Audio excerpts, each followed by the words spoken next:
نحمدہ ونصلی علی رسولہ الکریم اما بعد۔ سورہ بقرہ کا دوسرا رکوع کل 13 آیات پر مشتمل ہے۔ کل میں نے 9 آیات کی تلاوت کی تھی، لیکن ہمارا درس 7 آیات تک ہی جا سکا تھا، لہذا میں ان میں سے بھی 2 آیات کی آج تلاوت کر رہا ہوں اور بقیہ رکوع کی بھی۔ اعوذ باللہ من الشیطان الرجیم، بسم اللہ الرحمن الرحیم۔ وَإِذَا لَقُوا الَّذِينَ آمَنُوا قَالُوا آمَنَّا وَإِذَا خَلَوْا إِلَىٰ شَيَاطِينِهِمْ قَالُوا إِنَّا مَعَكُمْ إِنَّمَا نَحْنُ مُسْتَهْزِئُونَ اللَّهُ يَسْتَهْزِئُ بِهِمْ وَيَمُدُّهُمْ فِي طُغْيَانِهِمْ يَعْمَهُونَ أولئك الذين اشتروا الضلالة بالهدى فما ربحت تجارتهم وما كانوا مهتدين مثلهم كمثل استوقد نارا فلما أضاءت ما حوله ذهب الله بنورهم وتركهم في ظلمات لا يبصرون صم بكم عمي فهم لا يرجعون أو كصيب من السماء فيه ظلمات ورعد وبرق يجعلون أصابعهم في آذانهم من الصواعق حذر الموت والله محيط بالكافرين يكاد البرق يخطف أبصارهم كلما أضاء لهم مشوا فيه وإذا أظلم عليهم قاموا وَلَوْ شَاءَ اللَّهُ لَذَهَبَ بِسَمْعِهِمْ وَأَبْصَارِهِمْ إِنَّ اللَّهَ عَلَى كُلِّ شَيْءٍ قَدِيرٌ صدق اللہ العظیم۔ رب اشرح لي صدری ویسر لي امری واحلل عقدۃ من لسانی یفقہوا قولی۔ اللہم ربنا الہمنا رشدنا واعذنا من شرور انفسنا، اللہم ارنا الحق حقا وارزقنا اتباعہ وارنا الباطل باطلا وارزقنا اجتنابہ۔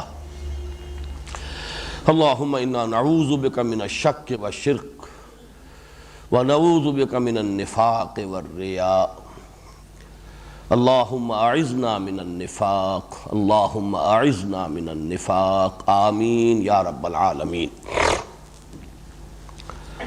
سورہ بقرہ کے دوسرے رکوع کی ابتدائی 9 آیات میں کل میں یہ عرض کر چکا ہوں کہ صراحت کے ساتھ مذکور نہیں ہے کہ یہ کن لوگوں کا تذکرہ ہے۔ تقریباً اجماع ہے مفسرین کا کہ یہاں منافقین کا تذکرہ ہو رہا ہے، اگرچہ یہاں لفظ نفاق یا منافق استعمال نہیں ہوا۔ صرف ایک منفرد رائے ہے مولانا امیر حسن اصلاحی صاحب کی کہ یہاں اصل روح سخن جو ہے وہ یہود کی طرف، بالخصوص ان کے علماء کی طرف ہے۔ میں عرض کر چکا ہوں کہ اس دوسری رائے میں بھی کافی وزن ہے۔ اگر ہم سیاق و سباق کو دیکھیں، نظم کلام کو دیکھیں، تو یہ بات بھی قوی معلوم ہوتی ہے کہ ان آیات میں اصل روح سخن یہود کی طرف ہے۔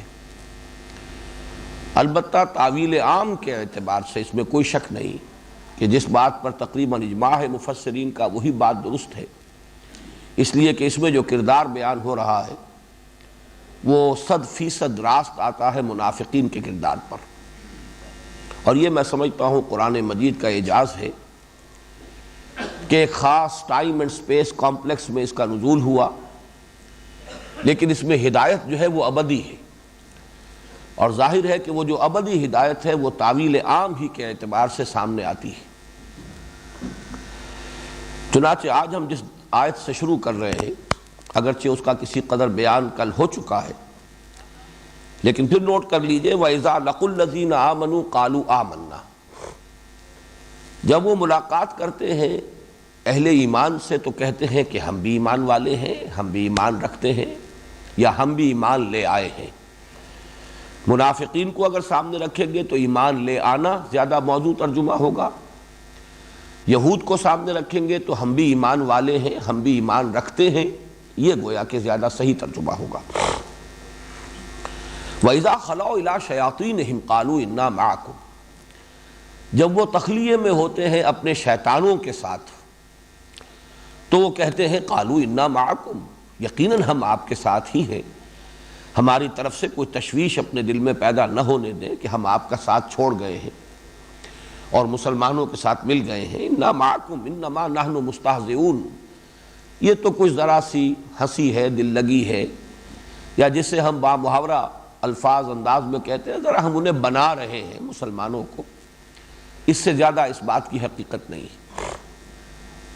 اس کے ضمن میں مجھے خیال آیا کہ اسی سورہ بقرہ کی آیت نمبر 76-77 میں بھی ایک مضمون آ رہا ہے جس میں الفاظ کچھ اسی سے ملتے جلتے ہیں۔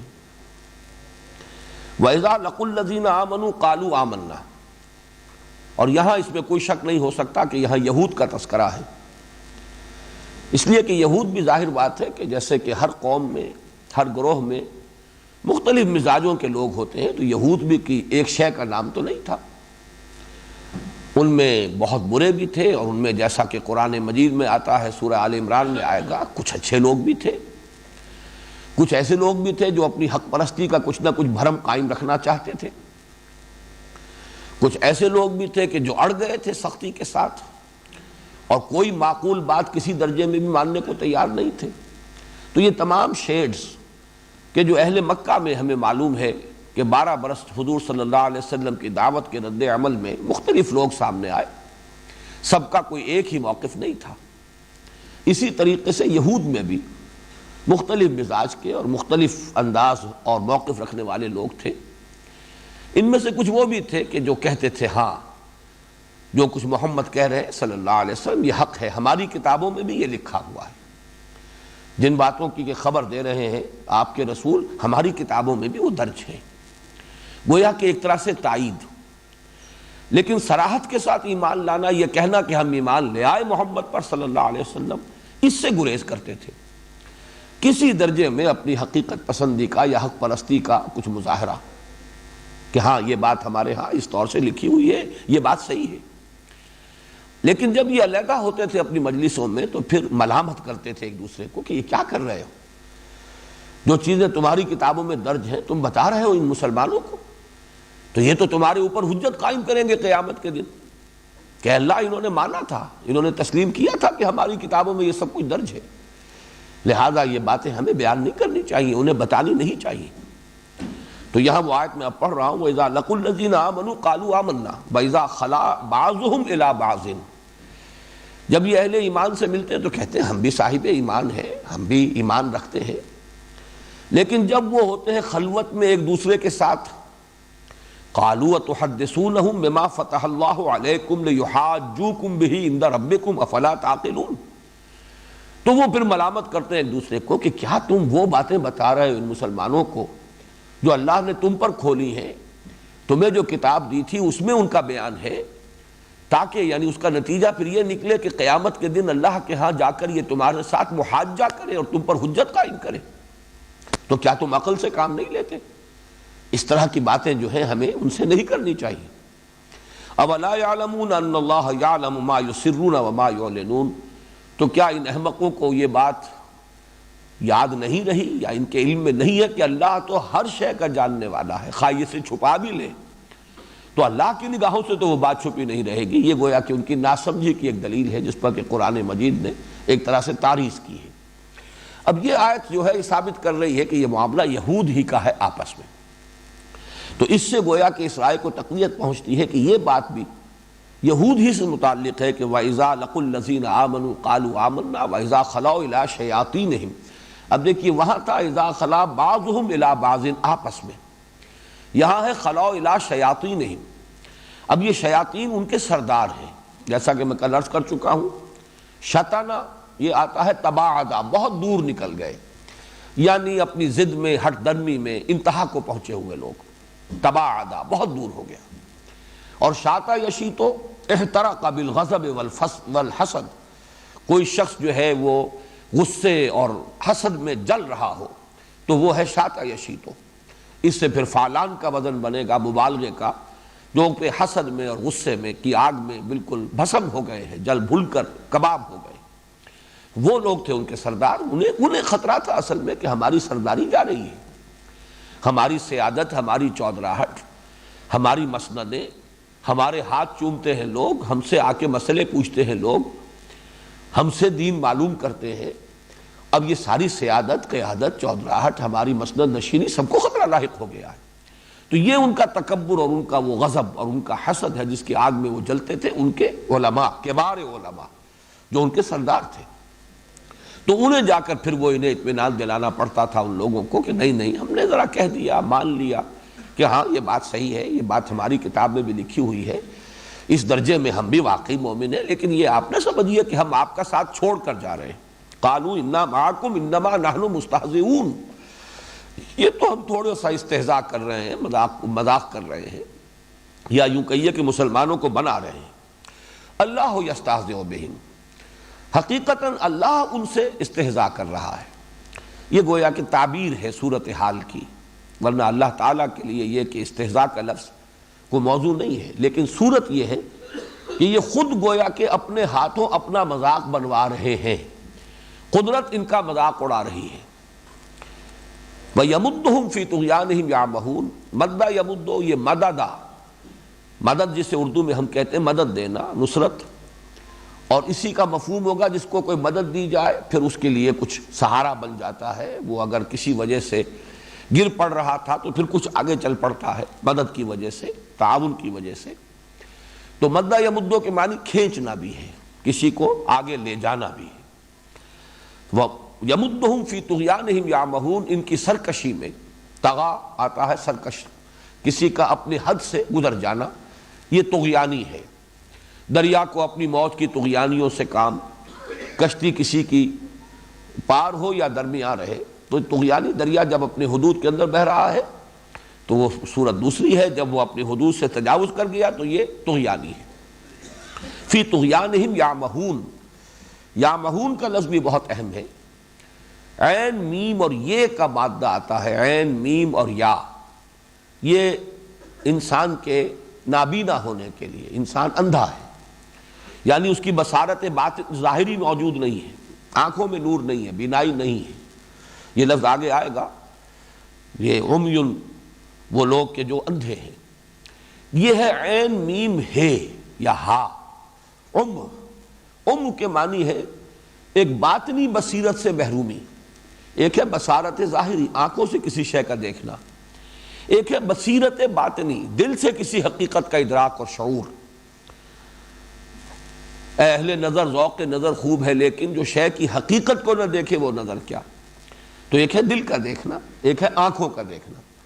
جس کی آنکھوں کی بینائی جو زائل ہو گئی وہ اعمیٰ ہے، اس کی جمع ہے عمیٌ. اور جس کی باطنی بصیرت زائل ہو گئی ہے وہ ہے عین میم ہے یعمہون. اب یہ بصیرت سے، داخلی اور باطنی بصیرت سے محروم ہو کر بڑھتے چلے جا رہے ہیں، بھٹکتے چلے جا رہے ہیں. یہ نوٹ کیجئے کہ اس رکوع میں 2 مرتبہ تو لا یشعرون آ چکا ہے، ایک مرتبہ لا یعلمون آ چکا ہے. سورہ منافقون اگر ذہن میں ہو تو لا یفقہون وہاں 2 مرتبہ آیا ہے. در حقیقت لا یشعرون، لا یفقہون، لا یعلمون، ان تینوں کو جمع کر دیجئے تو یہ یعمہون ہے. ٹامک ٹوئیاں مارتے ہوئے کوئی شخص بڑھتا چلا جا رہا ہے، اس کو نظر نہیں آ رہا ہے، شعور نہیں ہے، ادراک نہیں ہے، منزل کی خبر نہیں ہے، نہ ہاتھ باغ پہ ہے نہ پا ہے رکاب میں، لیکن انسان چلا جا رہا ہے، بڑھ رہا ہے. یہ ہے یعمہون. تو فرمایا وَيَمُدُّهُمْ فِي طُغْيَانِهِمْ يَعْمَهُونَ، انہیں سہارا دے رہا ہے یا ان کی رسی دراز کر رہا ہے، فوراً پکڑ نہیں رہا. اور یہ سمجھ رہے ہیں کہ ہماری یہ چال جو ہے کامیاب ہو رہی ہے. اولئک الذین اشتروا الضلالۃ بالہدی، یہ ہے وہ لوگ کہ جنہوں نے خرید لی ہے گمراہی ہدایت کے عوض. یہاں ذرا نوٹ کیجئے کہ بیع کا لفظ آتا ہے عربی زبان میں بیچنے کے لیے، بیع و شرا، بیچنا اور خریدنا. لیکن شرا جو ہے یہ دونوں معنی دے گا. باب افتعال میں جب آ جائے گا اشترا، تو اشترا کے معنی خریدنا. شرا یشری بیچنا اور اشترا یشتری خریدنا. اس لیے کہ حقیقت میں یہ بیچنا اور خریدنا اصل میں ایک مبادلہ ہوتا ہے. جیسے کہ پہلے زمانے میں جب کہ کرنسی کا رواج نہیں تھا تو ساری تجارت جو ہے وہ مبادلے کی تھی، بارٹر کی تھی. کسی نے کھیت میں کام کیا ہے اور اس نے اگائے ہے کوئی فصل جو ہے اور اس پر محنت کر کے اناج اگایا ہے، کسی نے کرگھے پر بیٹھ کر کپڑا بنا ہے، بس وہ ضرورت کے اعتبار سے اس کا ایکسچینج کر لیتے تھے۔ اب کس کو قیمت کہیں گے اور کس کو کہیں گے کہ کموڈٹی ہے؟ اصل مال کون سا ہے، قیمت کون سی؟ دونوں ہی مال بھی ہے اور دونوں ہی کموڈٹی بھی ہے۔ یہ تو بیچ میں جب کرنسی آئی ہے تو اس کا ایک مفہوم معین ہوا ہے کہ یہ خریدار ہے اور یہ بیچنے والا ہے، جس نے کرنسی دی ہے وہ گویا کہ خریدار ہے اور جس نے کوئی مال دیا وہ بیچنے والا ہے۔ لیکن یہ مبادلے کے اعتبار سے شرا یشری بیچنا، اشترا یشتری خریدنا، مادہ ایک ہی ہے۔ چنانچہ قرآن مجید میں سورہ بقرہ کی آیت نمبر 206 ہم پڑھیں گے، وَمِنَ النَّاسِ مَن يَشْرِي نَفْسَهُ ابْتِغَاءَ مَرْضَاتِ اللَّهِ، لوگوں میں کچھ ایسے بھی ہیں کہ جو اپنی جانوں کو بیچتے ہیں اللہ کی رضا جوئی کے لیے، تن من دھن سے اللہ کی رضا کے طالب ہیں، جو کچھ اللہ نے دیا ہے وہ بھی صرف کرتے ہیں، اور جسم و جان میں جو توانائیاں ہیں صلاحیتیں ہیں انہیں بھی صرف کرتے ہیں اللہ کی رضا کے لیے، اللہ کو راضی کرنے کے لیے۔ اور دوسری طرف سورہ توبہ کی آیت نمبر 111 میں فرمایا، ان اللہ اشترى من المؤمنین انفسهم واموالهم بان لهم الجنہ، اللہ نے خرید لیے ہیں اہل ایمان سے ان کی جانیں بھی اور مال بھی اس کے عوض کہ ان کے لیے جنت ہے۔ تو معلوم یہ ہوا کہ یہ شرع، بیع و شرع جو ہے اللہ کے ساتھ بندے کا، اور یہ الفاظ قرآن مجید اس لیے لاتا ہے کہ یہ انسانی ذہن سے بہت قریب ہے، عام انسان بھی سمجھتا ہے۔ کہیں فرماتا ہے تجارت کا لفظ آیا ہے، جیسے کہ یہاں بھی آ رہا ہے فما ربحت تجارتهم وما كانوا مهتدين۔ اسی طریقے سورہ صف میں ہے یا ایھا الذین آمنوا هل ادلکم علی تجارۃ تنجیکم من عذاب الیم تؤمنون باللہ ورسولہ وتجاہدون فی سبیل اللہ باموالکم وانفسکم۔ تو یہ چونکہ بہت ہی بنیادی کانسیپٹس ہیں جن کو کہ ہر شخص بآسانی سمجھ سکتا ہے، تو بجائے اس کے کہ کوئی بھاری بھرکم فلسفیانہ اصطلاحات سامنے لائی جائیں یا منطق کی کہ جو ہے گتھیاں سلجھائی جائیں، قرآن مجید نے بڑا اپنا فطری اسلوب، جیسا کہ میں تعارف قرآن میں تفصیل سے عرض کر چکا ہوں، اس نے اپنا انداز بڑا فطری رکھا ہے، بہت سادہ۔ تو وہی لفظ ہے اولئک الذین اشتروا الضلالۃ بالہدی، یہ وہ لوگ ہیں جنہوں نے خرید لی ہے گمراہی ہدایت کے عوض۔ اب یہاں عام طور پر جو تصور ہے وہ تو یہ ہے کہ ایک طرف گمراہی ہے اور ایک طرف ہدایت ہے، گویا کہ انہوں نے چوائس کیا ہے، بجائے ہدایت کے گمراہی کو پسند کر لیا ہے۔ حالانکہ اس پر تو پھر اطلاق نہیں ہوتا بیع و شرع کا، مبادلہ تو تب ہوگا جب کوئی شے دے کر کوئی شے لی جائے۔ اسی لیے میں بار بار ترجمہ کر رہا ہوں، انہوں نے ہدایت دے کر گمراہی خریدی ہے۔ اولئک الذین اشتروا الضلالۃ بالہدی، اس کا لازمی تقاضا یہ ہے کہ ہدایت ان کے پاس پہلے ہو، اور یہی نقطہ ہے جس کو میں بیان کرنا چاہتا ہوں کہ واقعتاً ہدایت آ جاتی ہے، پھر انسان اپنے تعصب کی وجہ سے، ہٹ دھرمی کی وجہ سے، اپنی حیثیت، اپنی وجاہت، اپنے اقتدار کے تحفظ کے لیے، یا ویسے ہی اپنے تعصب میں وہ پھر اس کو رد کرتا ہے اور گمراہی خریدتا ہے۔ چنانچہ سورہ منافقون میں بڑی پیاری آیت آئی ہے۔ ویسے تو یہ کہ قرآن مجید سے ہمیں معلوم ہے کہ جب بھی کوئی حق بات انسان کے سامنے آئے، دل گواہی دے دے کہ یہ حق ہے، اس کو قبول کرنے میں اور اس کا اعتراف کرنے میں عافیت ہے۔ اگر انسان حق کو پہچاننے کے بعد اسے رد کرتا ہے کسی تعصب کی وجہ سے، کسی مصلحت کی وجہ سے، کسی ہٹ درمی کی وجہ سے، تو گویا کہ اس نے اپنے آپ کو جان بوجھ کر محروم کیا ہے، اور یہی پروسیس ہے جو آگے بڑھ کر پوائنٹ آف نو ریٹرن تک انسان کو لے جاتا ہے کہ پھر اس میں حق کو پہچاننے کی صلاحیت ہی باقی نہیں رہتی، استعداد ہی سلب ہو جاتی۔ لیکن یہ بات قرآن مجید کی نص سے بھی ثابت ہے۔ منافقین کے بارے میں فرمایا ذالک بانہم آمنوا ثم کفروا فتبع علی قلوبہم فہم لا یفقہون، یہ اس لیے کہ وہ ایمان لائے تھے، ہدایت آ گئی تھی ان کے پاس۔ ذالک بانہم آمنوا ثم کفروا، پھر انہوں نے کفر کیا۔ تو یہ ہے در حقیقت انہوں نے ایمان جو مل چکا، دل میں بات اتر چکی، حق منکشف ہو چکا، دل نے اسے قبول کر لیا۔ ذالک بانہم آمنوا ثم کفروا فتبع علی قلوبہم فہم لا یفقہون، تو ان کے دلوں پر مہر کر دی گئی اور اب وہ تفقہ سے خالی ہو چکے۔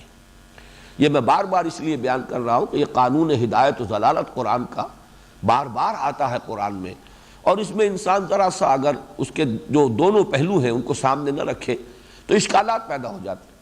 اللہ نے مہر کر دی تو اب وہ کیسے سمجھ سکتے تھے؟ ان کا کیا قصور ہے؟ اللہ ابتداً مہر نہیں کرتا، بلکہ یہ کہ جب انسان حق کو رد کرتا ہے پہچاننے کے بعد اس کی سزا کے طور پر، اور وہ بھی ایک دم نہیں، رفتہ رفتہ تدریجاً، جب آدمی اس پر اصرار کرتا ہے، اس پر اڑتا ہے، اسی پر اپنے طرز عمل کو مسلسل قائم رکھتا ہے، تو پھر ہوتے ہوتے تدریجاً وہ جو استعداد ہے حق کو پہچاننے کی وہ سلب ہو جاتی ہے، جس کا آخری درجہ یہ ہے کہ ختم اللہ علی قلوبہم وعلی سمعہم وعلی ابصارہم غشاوہ ولہم عذاب عظیم۔ اولئک الذین اشتروا الضلالۃ بالہدی فما ربحت تجارتہم، تو کچھ فائدہ نہ پہنچایا انہیں ان کی تجارت نے، کچھ نفع بخش نہ ہوئی ان کی تجارت، وما کانوا مہتدین، اور نہ ہوئے وہ ہدایت یافتہ اور ہدایت پانے والے۔ یہاں پر بھی نوٹ کیجئے، یہ جو میں نے بارہا عرض کیا ہے کہ عربی زبان میں جن الفاظ کے مادے جو ہیں سے حرفی مادے وہ قریب ہوتے ہیں، ان کے مفہوم میں بھی قرب ہوتا ہے۔ یہ ہے را با حا، ربح، ربحت، نفع ہونا، بڑھوتری ہونا، کسی چیز کے اندر اضافہ ہونا، منفعت بخش ہونا۔ را با اور وا، ربا، ربا کے معنی بھی بڑھنا ہے، اس کے اندر بھی نشو و نما پانا، اضافہ ہو جانا، بڑھ جانا، اگرچہ وہ ربا خاص طور پر جو ہے وہ مختص ہو گیا ہے اس حرام شے کے لیے، وہ اضافہ حرام ذریعے سے ہو رہا ہے، وہ ربا ہے، وہ حرام ہے اور اللہ تعالیٰ کے غضب کو بھڑکانے والا ہے۔ جائز طریقے سے نفع ہو رہا ہے تجارت سے، احل اللہ البیع وحرم الربا، اللہ نے بیع کو حلال ٹھہرایا ہے اور ربا کو حرام ٹھہرایا ہے۔ ناجائز ذریعے سے اگر اضافہ ہوا ہے تو وہ ربا ہے، اور جائز ذریعے سے تجارت کے نتیجے میں اضافہ ہوا ہے تو وہ ربح ہے۔ تو یہ ربح اور ربا، را با حا، را با وا، یہ آپس میں بہت قریب بھی ہے اور مفہوم بھی، اس اصولی اعتبار سے مفہوم میں بھی بہت قرب ہے، اگرچہ یہ کہ اصطلاح کے اعتبار سے ان میں زمین و آسمان کا فرق ہو گیا۔ فما ربحت تجارتہم وما کانوا مہتدین، تو ان کی تجارت منفعت بخش نہ ہوئی اور نہ ہوئے وہ ہدایت یافتہ۔ یہاں وہ 9 آیات اب مکمل ہو گئی جو کل میں نے تلاوت کی تھی۔ اب بقیہ جو 4 آیات ہیں اس رکوع کی، ان میں 2 تمثیلیں آ رہی ہیں۔ ان 2 تمثیلوں کے بارے میں بھی 2 آراء ہیں۔ ایک رائے یہ ہے کہ یہ دونوں تمثیلیں منافقین ہی سے متعلق ہیں، لیکن ان کے شیڈز ہیں، ایک نفاق کی ایک آخری منزل کو پہنچ چکا ہے، اس کی مثال ہے، اور ایک ابھی درمیان میں ہے، کچھ اس کے اندر ابھی اس کا امکان ہے کہ وہ واپس لوٹ آئے اور اپنے اس روگ کا مداوع کر لے اور علاج کر لے تو رجوع کر سکے۔ اور ایک رائے یہ ہے کہ اصل میں جو پہلی تمثیل ہے وہ جو اس سورہ مبارکہ کے پہلے رکوع کے آخر میں جن کا تذکرہ ہوا ہے، ان الذین کفروا سواء علیہم انذرتہم ام لم تنذرہم لا یؤمنون، ختم اللہ علی قلوبہم وعلی سمعہم وعلی ابصارہم غشاوہ ولہم عذاب عظیم۔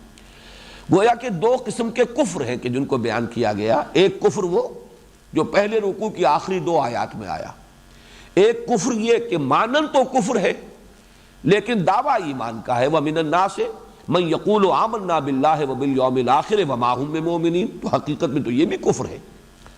تو گویا کہ کفر کے ان 2 شیڈز کے لیے، 2 درجوں کے لیے یہ 2 تمثیلیں آئی ہیں۔ یہ دونوں آراء ہیں، میں ابھی تفصیل سے عرض کروں گا کہ چونکہ زیادہ رجحان یہی ہے کہ یہ دونوں تمثیلیں ہیں نفاق ہی کے 2 درجات کے لیے، تو اس کے لیے میں مناسب سمجھتا ہوں کہ یہ بات آپ کے سامنے رکھ دوں کہ نفاق کے درجات وہ کون سے ہیں، اس کا ہلکا سا ایک خاکہ آپ کے سامنے آ جانا چاہیے تاکہ ان دونوں تمثیلوں کی اصل حقیقت جو ہے وہ پوری طرح واضح ہو سکے۔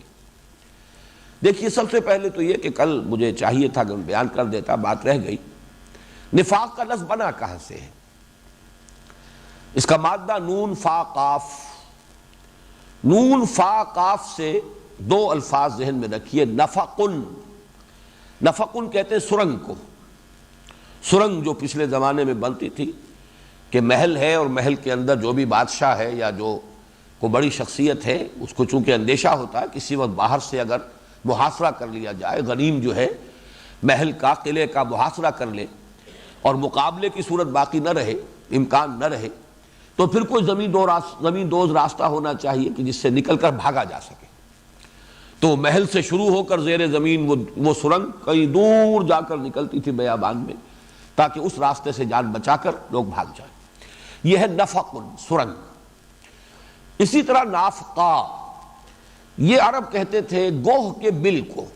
گوہ ایک جانور ہے جس کا گوشت بھی کھایا جاتا ہے عرب میں، اور وہ ایک بل بنا کر، بھٹ بنا کر رہتا ہے زیر زمین، لیکن اس کو بھی اللہ نے سمجھ دی ہے۔ اس کا شکار کرتے تھے اہل عرب کتوں کے ذریعے، شکاری کتوں کے ذریعے سے۔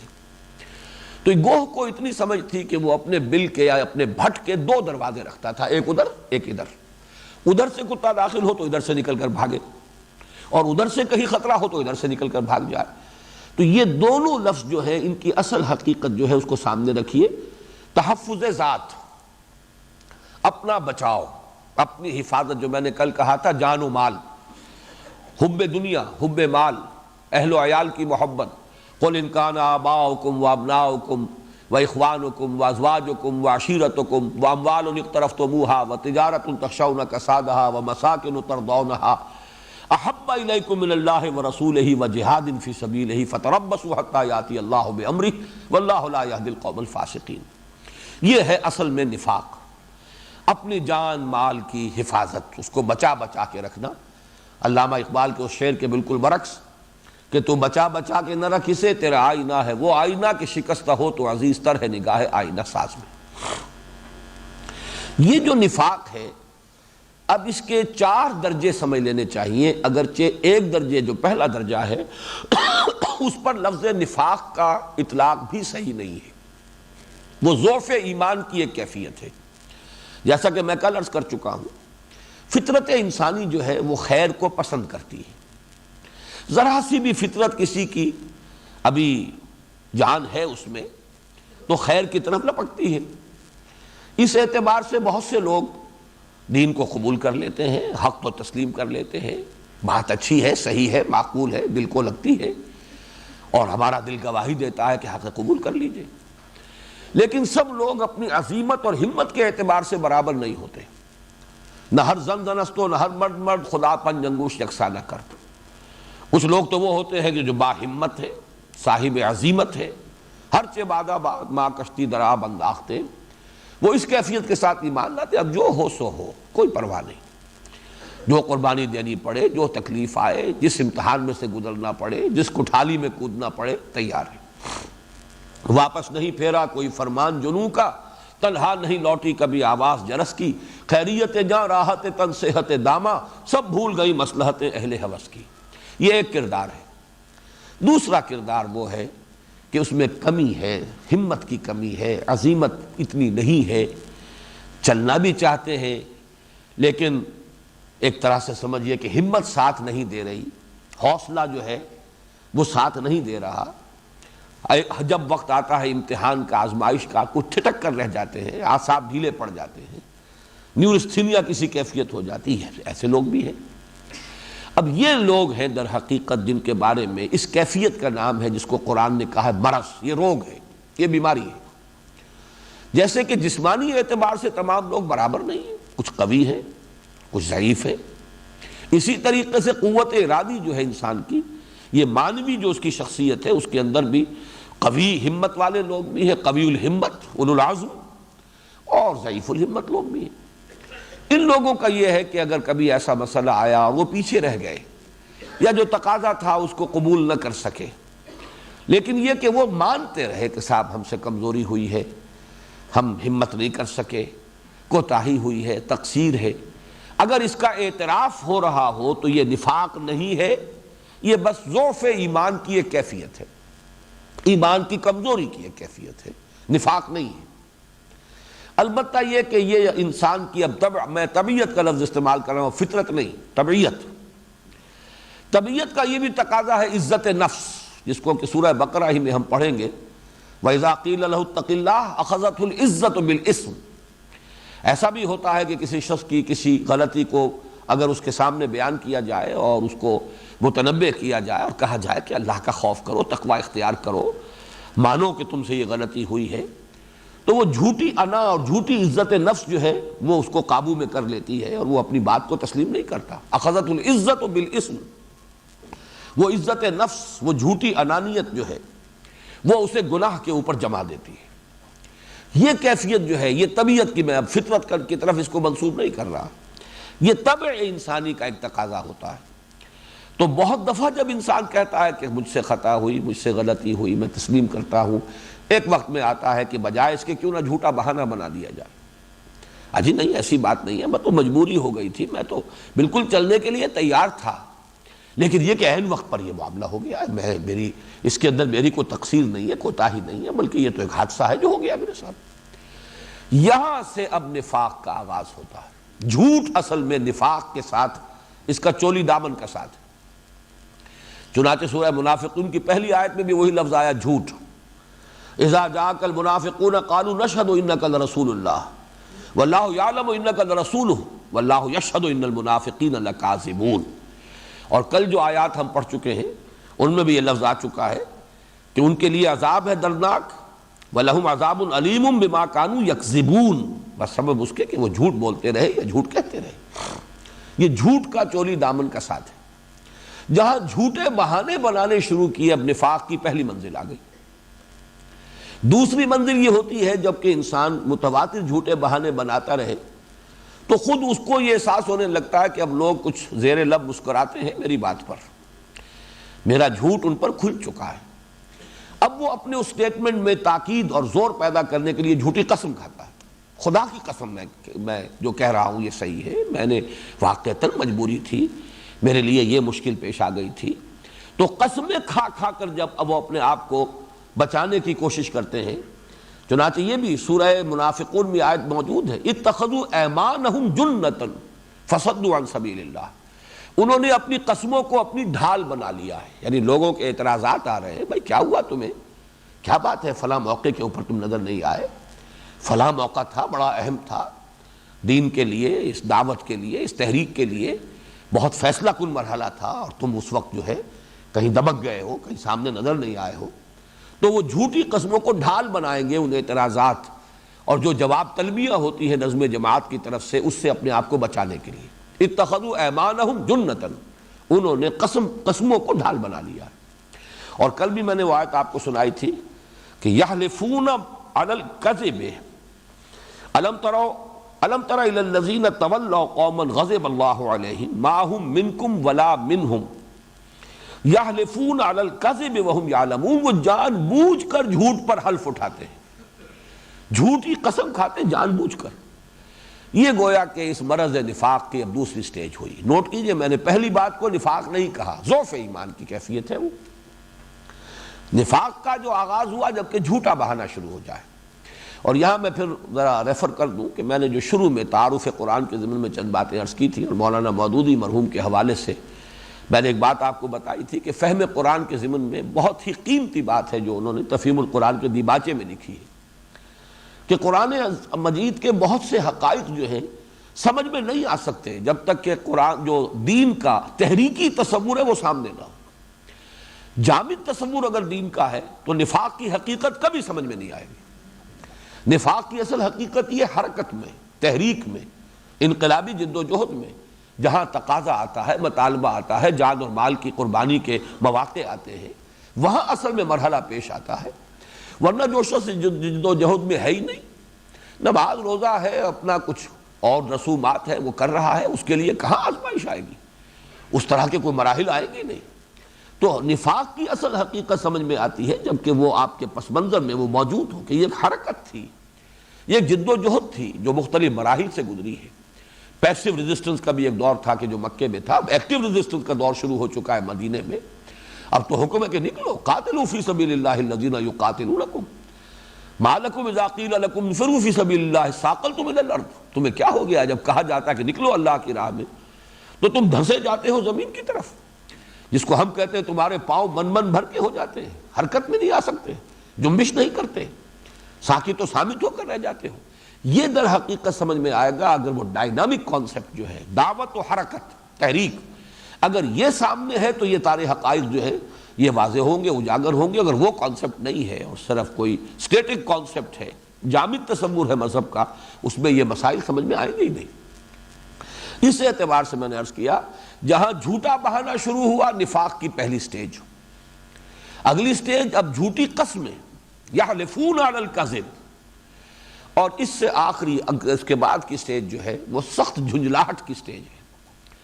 ایک بغض پیدا ہو جاتا ہے، ان لوگوں نے ہمیں کن مصیبتوں میں ڈال دیا، ان کی وجہ سے یہ پریشانیاں آ رہی ہیں۔ اگر یہ جیسے کہ ہم کہہ رہے ہیں کہ بھائی مصلحت کو دیکھو، مصالحت کر لو، خامخواہ ایگریسو ہونے کی کیا ضرورت ہے، خامخواہ جو ہے آگے بڑھ کر ایک کشمکش اور کشاکش کا آغاز کر دینا کیا ضروری ہے؟ چلے وہ اپنی باطل پر قائم ہے، قائم رہے، ہم اپنے حق کو لے کر بڑھیں، اپنے چلے، لیکن یہ کہ یہ کو ایگزسٹنس ہونا چاہیے، مصالحت ہونی چاہیے۔ قالوا انما نحن مصلحون، یہ میں کل بیان کر چکا ہوں کہ قرآن کی روح سے صلاح اور فساد ان دونوں کا اصل نظریہ کیا ہے۔ اگر کہیں پر اللہ کا دین غالب نہیں ہے، اللہ کا نظام قائم نہیں ہے، تو چاہے بظاہر کتنا ہی عمل ہو وہ صلاح نہیں ہے، فساد ہے، اور اس کے لیے جو جد و جہد کی جائے گی وہ ہے در حقیقت اصلاح، اور اس کے راستے میں کوئی رکاوٹ ڈالی جائے گی وہ افساد ہے، یعنی وہ مفسدین کا کردار ہے۔ یہ ہے بغض، جس کی میں ایک مثال دیتا رہا ہوں ہمیشہ کہ جس بلی کی دم کٹ گئی ہو وہ چاہتی ہے کہ سب کی دم کٹی رہے، لہذا منافقین یہ چاہتے تھے کہ کوئی بھی آگے نہ بڑھے۔ یہ لوگ جب آگے بڑھ جاتے ہیں، پکارا جاتا ہے، واپس نہیں پھیرا کوئی فرمان جنوں کا، تنہا نہیں لوٹی کبھی آواز جرس کی، جو لوگ اس شان کے ساتھ لبیک کہتے ہیں، کال آف ڈیوٹی کو ریسپونڈ کرتے ہیں، تو جو پیچھے رہ گئے وہ نمایاں ہو گئے۔ اگر سب بیٹھے رہتے تو سب برابر تھے، پیچھے رہنے والے نمایاں نہ ہوتے، لہذا آگے بڑھنے والوں سے ایک بغض، ایک دشمنی، ان پر کوئی مصیبت آئے تو اچھا ہے، یہ کوئی بہت ہی زیادہ ایڈونچرس ہو گئے ہیں، ان کے اندر کوئی بہت ہی زیادہ جسارتیں آ گئی ہیں، اچھا ہے انہیں کوئی سزا ملے تاکہ ان کو ہوش آئے اور یہ کچھ اپنے ان معاملات کے اندر کچھ میانہ روی اختیار کریں۔ یہ جو ہے بغض اور دشمنی اور شقاق، یہ پھر آخری سٹیج ہے جس پر جا کر گویا کہ اسی درجے کو انسان پہنچ جاتا ہے کہ ختم اللہ علی قلوبہم وعلی سمعہم وعلی ابصارہم غشاوہ ولہم عذاب عظیم۔ یہ چار سٹیجز اگر سامنے رکھیں گے تو اب ذرا ان دو تمثیلوں پر غور کیجئے۔ مثلہم کمثل الذی استوقد نارا، ان کی مثال اس شخص کی سی مثال کے مانند ہے۔ مثال کہتے ہیں کسی چیز کے اندر کوئی مشابہت ہو تو اس شخص کسی کیفیت کے مشابہ ہے۔ ان کا معاملہ مثلہم کمثل الذی استوقد نارا، اور یہاں ذرا سمجھ لیجئے تشبیہ اور تمثیل میں ایک فرق ہے۔ تشبیہ ہوتی ہے مفرد، ایک شے کو دوسری شے سے تشبیہ دے دی جائے، یہ تشبیہ ہے۔ تشبیہ میں تو بہت زیادہ مطابقت ضروری ہے۔ تمثیل جو ہے وہ مرکب تشبیہ ہوتی ہے، ایک سچویشن کو دوسری سچویشن کے مشابہ سامنے رکھ دیا جائے، اس میں تمام اجزاء کی مطابقت جو ہے وہ لازم نہیں ہوتی، اس کا جو سم ٹوٹل ہے، اس کا جو مجموعی ایفیکٹ ہے وہ مشابہ ہو جانا چاہیے۔ جو مشبہ لہو ہے، جس کے لیے تشبیہ دی جا رہی ہے، اس کے ساتھ ایک بحیثیت مجموعی اس کی مشابہت قائم ہو جائے، بس۔ ضروری نہیں ہے کہ اس کے تمام اجزاء جو ہے اس سے ہر جز جو ہے مشبہ بہی اور مشبہ لہو کے تمام اجزاء ایک دوسرے کے ساتھ پوری طریقے سے کورسپونڈ کر رہے ہیں، یہ لازم نہیں ہے۔ تو تمثیل اور تشبیہ کے اس فرق کو ذہن میں رکھیے۔ ایک سچویشن بحیثیت مجموعی اس کا ایک تاثر سامنے آ رہا ہے، اور اس کے اندر مشابہت ہے ان کی جو باطنی کیفیت ہے اس کے ساتھ۔ مثلہم کمثل الذی استوقد نارا، ان کی مثال یا ان کی مشابہت اس شخص کسی کیفیت کے مشابہ ہے جس نے آگ روشن کی۔ وقود کہتے ہیں ایندھن کو، وقودھا الناس والحجارہ، یہ متعدد مرتبہ آیا ہے قرآن مجید میں۔ جہنم کے بارے میں کہا گیا اس کا ایندھن ہوں گے انسان بھی اور پتھر بھی۔ تو ایندھن کو طلب کرنا تاکہ اس سے آگ روشن کی جائے، آگ جلائی جائے، یہ ہے استیقاد، باب استفعال، وہ لفظ یہاں پر آیا ہے۔ مثلہم کمثل الذی استوقد نارا، ان کی مثال اس شخص کی کیفیت کے مانند ہے جس نے آگ روشن کی۔ فلما اضاءت ما حولہ، تو جب اس آگ نے، چونکہ نار جو ہے وہ مؤنث ہے عربی میں، تو یہاں آیا ہے اضاءت، مؤنث کا صیغہ ہے، جب اس آگ نے روشن کر دیا ما حولہ، اس کے ماحول کو، جو ارد گرد جو ہے روشن ہو گیا، ذہب اللہ بنورہم، اللہ نے سلب کر لیا ان کا نور بصارت، لے گیا اللہ ان کی بینائی، وَتَرَكَهُمْ فِي ظُلُمَاتٍ لَا يُبْصِرُونَ، اور چھوڑ دیا ان کو اندھیروں میں کہ کچھ نہیں دیکھتے. سُمٌّ بُکْمٌ عُمْیٌ فَهُمْ لَا يَرْجِعُونَ. وہ سم کہتے ہیں بہرے کو، اسم کی جمع ہے. بکمن ابکم کی جمع ہے، ابکم کہتے ہیں گونگے کو. عمیٌ اعمیٰ کی جمع ہے، اعمیٰ کہتے ہیں اندھے کو. یہ بہرے ہیں، گونگے ہیں، اندھے ہیں. فہم لا یرجعون، اب یہ لوٹنے والے نہیں ہیں، پلٹ کر آنے والے نہیں. اس میں پہلے تو تمثیل کو سمجھ لیجئے.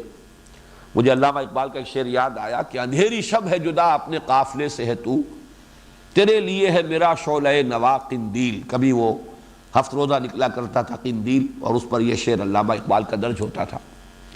تو اس میں جو نقشہ کھینچا جا رہا ہے وہ یہ ہے کہ کوئی قافلہ ہے اور وہ کہیں رات کو کہیں بھٹک گیا ہے، راستے سے کہیں بھٹک گیا، لیکن رات بہت سخت اندھیری ہے، تاریک ہے، اس میں اب راستہ نظر نہیں آ رہا، کدھر جائیں.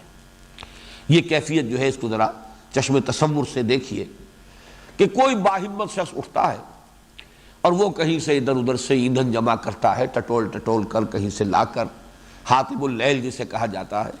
حالانکہ اس میں بڑے رسک ہوتے ہیں کہ اندھیرے میں آپ کوئی لکڑی جو ہے کوئی سانپ کے اوپر ہاتھ نہ ڈال دیں لکڑی سمجھ کر. لیکن بہرحال کسی باہمت آدمی نے یہ ساری محنت کی ہے، ایندھن جمع کیا ہے. استوقد، وقود ایندھن کو کہتے ہیں، اور پھر اس نے اس میں آگ لگا دی. اس آگ نے ماحول کو روشن کر دیا. پہلے سب لوگ ان کی بینائی سلامت تھی، باہر روشنی نہیں تھی، کچھ نہیں دیکھ پا رہے تھے. اب صورت تبدیل ہو گئی ہے کہ ماحول روشن ہو گیا ہے، لیکن اچانک حادثہ ہوتا ہے کہ کچھ لوگوں کی بینائی سلب ہو جاتی ہے. تو وہ تو جو کہ تو اندھیرے میں رہ گئے، انہیں کچھ نظر نہیں آ رہا. پہلے ماحول تاریک تھا، اپنی بصارت موجود تھی، لیکن نتیجہ یہ تھا کہ دیکھ نہیں پا رہے تھے. اب اگرچہ ماحول منور ہو گیا ہے، اپنی بصارت سلب ہو گئی، تو نتیجے میں تو وہی رہے، اندھے کے اندھے رہے کہ انہیں کچھ نظر نہیں آ رہا. ترکہم فی ظلمات لا یبصرون، انہیں چھوڑ دیا بھٹکنے کو ان کے انہی اندھیروں کے اندر کہ وہ کچھ نہیں دیکھ رہے، انہیں کچھ سجھائی نہیں دے رہا. اس میں ماحول وہ ہے در حقیقت حضور صلی اللہ علیہ وسلم کی بعثت سے قبل اندھیرا. قافلہ انسانی بھٹک رہا ہے. جیسا کہ میں نے اس سے پہلے بتایا آپ کو، بہت سے لوگ ایسے تھے کہ جو کسی درجے میں توحید تک بھی پہنچ گئے، آخرت اور معاد کا کوئی تصور بھی حاصل ہو گیا، لیکن کیا کرے اس کا کوئی تصور ان کے سامنے نہیں ہے. جیسے حضرت زید ابن عمرو ابن نفیل، جو حضرت سعید جو عشرہ مبشرہ میں سے ان کے والد ہیں، کعبے کے پردے پکڑ پکڑ کر کہتے تھے کہ اللہ صرف میں تجھے پوجنا چاہتا ہوں، لیکن کیسے پوجوں، کیا کروں، یہ نہیں مجھے معلوم. اس ماحول میں محمد الرسول اللہ صلی اللہ علیہ وسلم کا ظہور ہوا. آپ نے ماحول کو منور کر دیا. اب راستہ نظر آ رہا ہے، ماحول منور ہو چکا ہے، آفتاب رسالت طلوع ہو گیا. لیکن کچھ لوگوں کی بینائی سلب ہو گئی، حسد کی وجہ سے، بغض کی وجہ سے. احترقوا، وہ جل بھن کر اپنے غضب اور اپنے حسد کی وجہ سے کباب ہو گئے، ان کی بینائی سلب ہو گئی. لہذا وہ اب اندھیروں ہی کے اندر بھٹک رہے ہیں. اگرچہ آفتاب رسالت اس وقت نصف النہار پر چمک رہا ہے، لیکن ان کی اپنی بصارت چونکہ سلب ہو چکی ہے، اپنی حسد کی وجہ سے، اپنے تکبر کی وجہ سے، اپنی انانیت کی وجہ سے، اپنے جو بھی چودراہٹ ہے اور اپنی جو مسندیں ہیں ان کے تحفظ کے لیے، لہذا یہ اب بھٹکتے رہیں گے. صم بکم عمی فہم لا یرجعون، یہ تو اب گونگے بھی ہیں، بہرے بھی ہیں، اندھے بھی ہیں، لوٹنے والے نہیں. یہ جو دو آیات ہیں، ان میں میرے نزدیک تو رائے وہ قوی ہے کہ یہ تمثیل ہے انہی کفار کے بارے میں. ان الذین کفروا سواء علیہم اانذرتہم ام لم تنذرہم لا یؤمنون ختم اللہ علی قلوبہم وعلی سمعہم وعلی ابصارہم غشاوہ. وہی تو تین چیزیں ہیں. دلوں پر اللہ نے مہر کر دی، کانوں پر مہر کر دی، آنکھوں پر پردے پڑ چکے ہیں. اور اب یہ تو سواء علیہم اانذرتہم ام لم تنذرہم لا یؤمنون، ان کی یہ کیفیت. وہی فرمایا لا یرجعون، اب یہ لوٹنے والے نہیں. تو یا تو یہ اس کفر صریح کے لیے تمثیل ہے، یا پھر یہ کہ یہ نفاق کی بھی اس آخری حد کو جو پہنچ گیا ہو، جو میں نے چوتھی منزل جو بیان کی ہے، یا تیسری منزل، نفاق کی تیسری منزل. لیکن یہ کہ اگر ضعف ایمان کا جو وہ مرض ہے اس کو بھی شامل کر لیں، اس لیے کہ سٹارٹنگ پوائنٹ تو وہی ہے. جیسے کہ آج کل بھی آپ کو معلوم ہو، انسان کسی وجہ سے کمزور اگر ہو گیا ہو، ریزسٹنس اس کی کم ہو گئی ہو، تو ہر طرح کے جراثیم اس پر حملہ آور ہو جائیں گے۔ نفاق کے جراثیم حملہ آور نہیں ہو سکتے جب تک کہ ایمان میں ضعف نہ آ گیا۔ ایمان اگر قوی ہے تو نفاق تو نقیص ہے، اس کا کیسے قریب آئے گا؟ وہ تو اس کے قریب پھٹک نہیں سکتا۔ ضعف ایمان کی جب کیفیت ہوتی ہے، فزیکل ویکنس ہے، ریزسٹنس کم ہو گئی ہے، تو جراثیم حملہ آور ہوتے ہیں۔ اسی طریقے سے جب ضعف ایمان کی کیفیت ہوتی ہے، اب نفاق کے حملہ آور ہونے کا امکان ہے۔ اگر اس کو شامل کریں تو 4 سٹیجز ہو گئی۔ تو جو فائنل سٹیج ہے کہ جو پوائنٹ آف نو ریٹرن ہے، چاہے وہ کھلم کھلا کفر کا نہیں اقرار کر رہا، ارتداد کا اعلان نہیں کر رہا، وہ ہے اپنے آپ کو رکھ رہا ہے، شامل کر رہا ہے مسلمانوں میں، لیکن حقیقت کے اعتبار سے وہ کفر کے اس درجے کو پہنچ چکا ہے، پوائنٹ آف نو ریٹرن کو، کہ جس کے لیے پہلے الفاظ آئے ختم اللہ علی قلوبہم وعلی سمعہم وعلی ابصارہم غشاوہ، اور یہاں آئے صم بکم عمی فہم لا یرجعون۔ یہ ایک تمثیل ہے جو دونوں کے لیے، اور میرے نزدیک زیادہ صحیح بات یہی ہے کہ یہ ان کفار کے لیے تمثیل ہے۔ اب دوسری تمثیل دیکھیے، او کصیب من السماء فیہ ظلمات ورعد وبرق، یا جیسے زوردار میہ، بارش، موسلادھار بارش برس رہی ہو بلندی سے، آسمان سے۔ سما جو ہے اس کا مادہ ہے سین میم واو، سمف، اور وہ بلندی کے لیے کہتے ہیں، صاحب سمف، یہ عرب میں کہا جاتا ہے عالی جناب، جن کا رتبہ بڑا بلند ہے، عالی مرتبت، تو یہ علو کے لیے، بلندی کے لیے یہ لفظ ہے۔ تو سما، اب یہ کہ وہ 7 آسمان کیا ہیں، ان کی حقیقت کیا ہے، یہاں پہ اس سے کوئی بحث نہیں ہے۔ بارش برستی ہے اوپر سے، زوردار بلندی سے پانی جو ہے وہ چھاجو می برس رہا ہے۔ سیب کا لفظ اصل میں تو آتا ہے ایسے بادلوں کے لیے جن میں بہت پانی ہو، بھرپور، جن کے اندر پانی اور بارش کی صلاحیت موجود ہے، لیکن یہ کہ اس کو پھر اس کا اطلاق ہو جاتا ہے مجازن بارش پر بھی۔ او کصیب من السماء فیہ ظلمات ورعد وبرق، یا جیسے بارش ہو رہی ہو آسمان سے یا بلندی سے، بڑی زوردار بارش، فیہ ظلمات، اس میں اندھیرے بھی ہیں، ورعد، اور کڑک ہے، وبرق، اور بجلی چمک رہی ہے، یعنی ایک طوفانی کیفیت۔ یہاں بھی یوں سمجھیے کہ ایک قافلہ ہے کہ جو کسی اندھیری شب میں ایک طوفان میں گھر گیا ہے، بارش ہے زوردار اور کڑک ہے، اور بجلی کبھی کبھی چمکتی ہے۔ بجلی چمکتی ہے تو کچھ نہ کچھ نظر آتا ہے، دائیں کیا ہے، بائیں کیا ہے، سامنے کیا ہے، ادھر یہ درخت ہے، ادھر پہاڑ ہے، ادھر یہ ہے، لیکن یہ کہ وہ تو ایک انسٹنٹینیس ہے، وہ ایک بجلی چمکی تو کوئی نظر آ گیا، اس کے بعد فوراً جو ہے وہ تو ایک لمحے کے اندر ہی پھر وہ بجلی ختم ہو گئی۔ اس پوری تصویر کو ایک بحیثیت ایک مجموعے کے ذہن میں رکھیے۔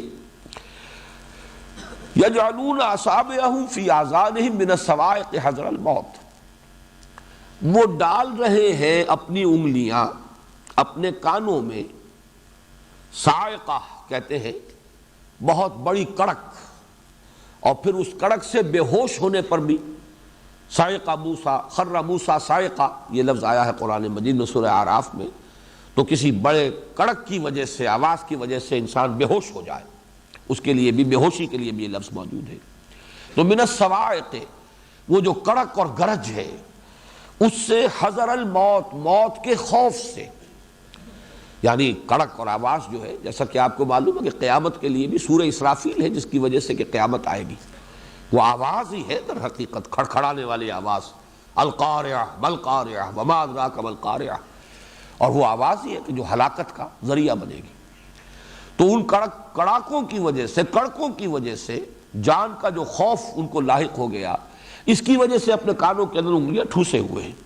واللہ محیط بالکافرین، حالانکہ اللہ تعالیٰ تو ان کافروں کا احاطہ کیے ہوئے ہیں، اللہ تعالیٰ کی پکڑ سے تو نکلنے والا کوئی ہے نہیں، اگر موت کا وقت آ ہی گیا ہے تو وہ تو آ ہی جائے گی، چاہے آپ نے کانوں میں کتنی ہی انگلیاں ٹھوس لی ہوں۔ یہ ایک جملہ معترضہ ہے کہ یہ بھی در حقیقت ایک بزدلی کی سی کیفیت ہے، وہ ذوف ارادہ، اسی کی ایک کیفیت یہ ہے کہ ان کا نقشہ کھینچا جا رہا ہے کہ جیسے کانوں میں انگلیاں ٹھوسے ہوئے، خوف سے تھر تھر کانپ رہے ہیں۔ اب آ رہا ہے اصل میں، یکاد البرق یخطف ابصارہم، قریب ہے کہ بجلی کی جو چمک ہے وہ اچک لے جائے ان کی بصارت کو، قریب ہے، لیکن یہ کہ ایسا ابھی ہوا نہیں ہے۔ یکاد البرق یخطف ابصارہم، یہ وہ درمیانی سٹیج کی بات ہو رہی ہے، جبکہ ابھی بینائی سلب نہیں ہوئی۔ ویسے یہ کہ اللہ چاہے تو ان کی بینائی سلب کر لے، وہ آگے آ جائے گا، لیکن اس وقت تک جو کیفیت ان کی ہے وہ یہ ہے کہ بینائی سلب نہیں ہوئی ہے۔ یکاد البرق یخطف ابصارہم، قریب ہے کہ بجلی ان کی بینائی کو اچک لے جائے۔ کلما اضاء لهم مشوا فیہ، جب جب اس کے لیے ان کے لیے وہ روشنی کر دیتی ہے، اس بجلی کی وجہ سے، برق کی وجہ سے روشنی ہوتی ہے، مشوا فیہ، اس میں کچھ چل لیتے ہیں، کچھ چل پھر لیتے ہیں، کچھ آگے بڑھ لیتے ہیں، کچھ حرکت ہو جاتی ہے۔ وَإِذَا أَظْلَمَ عَلَيْهِمْ قَامُوا، اور جب پھر تاریکی ہو جاتی ہے ان پر تو کھڑے کے کھڑے رہ جاتے ہیں، ٹھٹک کر کھڑے ہو کر رہ جاتے ہیں۔ وَلَوْ شَاءَ اللَّهُ لَذَهَبَ بِسَمْعِهِمْ وَأَبْصَارِهِمْ، اور اگر اللہ چاہتا، اگر اللہ چاہے تو لے جائے، سلب کر لے ان کی بھی بصارت کو بھی اور سماعت کو بھی۔ ان اللہ علی کل شیء قدیر، یقیناً اللہ ہر چیز پر قادر ہے۔ یعنی اللہ قادر ہے، لیکن اللہ کی سنت یہ نہیں ہے۔ جو اس کیفیت میں مبتلا رہنا چاہتے ہیں، نیمے دروں نیمے بروں، اس تمثیل کے اندر آپ نے دیکھا کہ نقشہ کھینچا گیا ہے وہ کچھ کمزور، کم ہمت، بزدل، ضعف ارادہ کے مریض، ان کا نقشہ کھینچا گیا ہے۔ اور جیسا کہ میں نے ابھی عرض کیا اور مولانا مودودی کا حوالہ دیا کہ یہ جو حرکت ہے، تحریک ہے، دعوت ہے، بالخصوص انقلابی دعوت، جیسا کہ میں کل عرض کر چکا ہوں، اس میں قدم قدم پر امتحان ہے، آزمائش ہے، ابتلا ہے، جان و مال کھپانے کا مطالبہ ہو رہا ہے۔ آؤ میدان میں نکلو، اللہ کی راہ میں نکلو، قربانیاں دو، اپنا وقت صرف کرو، اور ٹائم از منی، وقت ہی دولت ہے۔ جب آدمی سے وقت کا تقاضا کیا جاتا ہے تو وہ بھی گراں گزرتا ہے، شاق گزرتا ہے۔ گھریلو معاملات ہیں، اہل و عیال پر جو توجہ ہو سکتی تھی جس وقت میں، وہی وقت اگر اس دعوت اور تحریک کے لیے انسان لگا رہا ہے تو گھر میں بھی ایک بے چینی اور ایک طرح کے شکوہ اور شکایت کی کیفیت پیدا ہوتی ہے۔ وہ ایک اور امتحان ہے کہ جس سے انسان گویا کہ اپنے گھر کے اندر دو چار ہے۔ یہ سارے مسائل ہیں۔ اب ایک کیفیت تو وہی جس کو بار بار میں نے اسی فارسی کے الفاظ سے تعبیر کیا کہ ہرچ باد آباد، ماں کشتی دراب انداختے، یکسو ہو کر انسان چل رہا ہے، کسی شے کا خوف نہیں، کسی چیز کا ڈر نہیں، جو ہونا ہے ہو، ناراض ہوتا ہے کوئی ہو جائے، کسی سے کٹنا پڑتا ہے کٹ جائیں گے، تکلیف آتی ہے جھیلیں گے، صبر اور مصابرت۔ اور اس میں بھی یہ نوٹ کر لیجئے کہ انسان ایک دفعہ اس کا ارادہ کر لے اور عزم مصمم کر لے تو اللہ تعالیٰ آسانیاں پیدا کر دیتا ہے۔ پھر وہی چیزیں جو شروع میں نظر آتی ہیں کہ پہاڑ کی طرح کی مشکلات ہیں، رفتہ رفتہ محسوس ہونے لگتا ہے کہ نہیں ایسی کوئی بڑی بات نہیں تھی۔ جب آدمی وہاں سے گزر آتا ہے تو محسوس کرتا ہے کہ کوئی بڑی بات نہیں تھی، اللہ نے مدد کی ہے۔ تیسیر اسی کو کہتے ہیں، فَسَنُيَسِّرُهُ لِلْيُسْرَىٰ، تو ہم اس کے لیے آسانیاں پیدا کرتے چلے جائیں گے۔ دوسروں کو نظر آئے گا کہ یہ بات تو بڑی مشکل تھی، بڑا کٹھن مرحلہ تھا، اس نے یہ کیسے عبور کر لیا۔ جس کی وہ میرے سامنے جو سب سے بڑی مثال آتی ہے وہ غزوہ بدر میں حضرت معاذ اور معوذ رضی اللہ تعالی عنہما، یہ دو نوجوان انصاری جنہوں نے کہ ابو جہل کو قتل کیا ہے، ان میں سے ایک کے بارے میں یہ روایت ہے کہ ان کے ایک شانے پر تلوار کا وار پڑا، اور اتنا کاری وار کہ پورا بازو کٹ گیا، کوئی ایک تسمہ لگا رہ گیا، کوئی ایک ٹینڈن ہوگا کسی مسل کا، وہ جڑا رہ گیا۔ اب ظاہر بات ہے کہ ہاتھ بیکار ہے، لٹک رہا ہے، اور لٹکنے کی وجہ سے وہ اور الجھن پیدا کر رہا ہے، وہ اپنے دوسرے ہاتھ سے بھی فریلی اب وہ کوئی کام نہیں کر پا رہا ہے، اس لیے کہ یہ ہاتھ لٹکا ہوا، اس پر کنٹرول تو اس کا نہیں ہے، لیکن یہ کہ پریشان کر رہا ہے۔ تو آتا ہے روایت میں کہ انہوں نے اپنے اس ہاتھ کو ایک پاؤں کے تلے رکھا اور جھٹکا دے کر اسے اتار کے پھینک دیا کہ یہ رکاوٹ بن رہا ہے۔ اب میں نے جو بیان کیا اسی سے جھرجھری آتی ہے انسان کو کہ انسان یہ بھی کر سکتا، لیکن یہ کہ ہوتا ہے جب وہ یکسوئی اور کسی ایک چیز کی لگن اور دھن انسان کے سر پر سوار ہو جائے تو یہ چیزیں بڑی آسان ہو جاتی، دیکھنے والوں کو جھرجھری آئے گی، دیکھنے والے جو ہیں ان کے اوپر لرزہ طاری ہوگا، وہ سوچیں گے کہ یہ ایسے کٹھن مرحلوں سے یہ لوگ کیسے گزر رہے ہیں، لیکن شاید انہیں محسوس ہو رہا ہو کہ جیسے بڑا ہی کوئی سیدھا سا اور سپاٹ سا راستہ ہے ہموار جس پر کہ وہ بڑھ رہے ہیں۔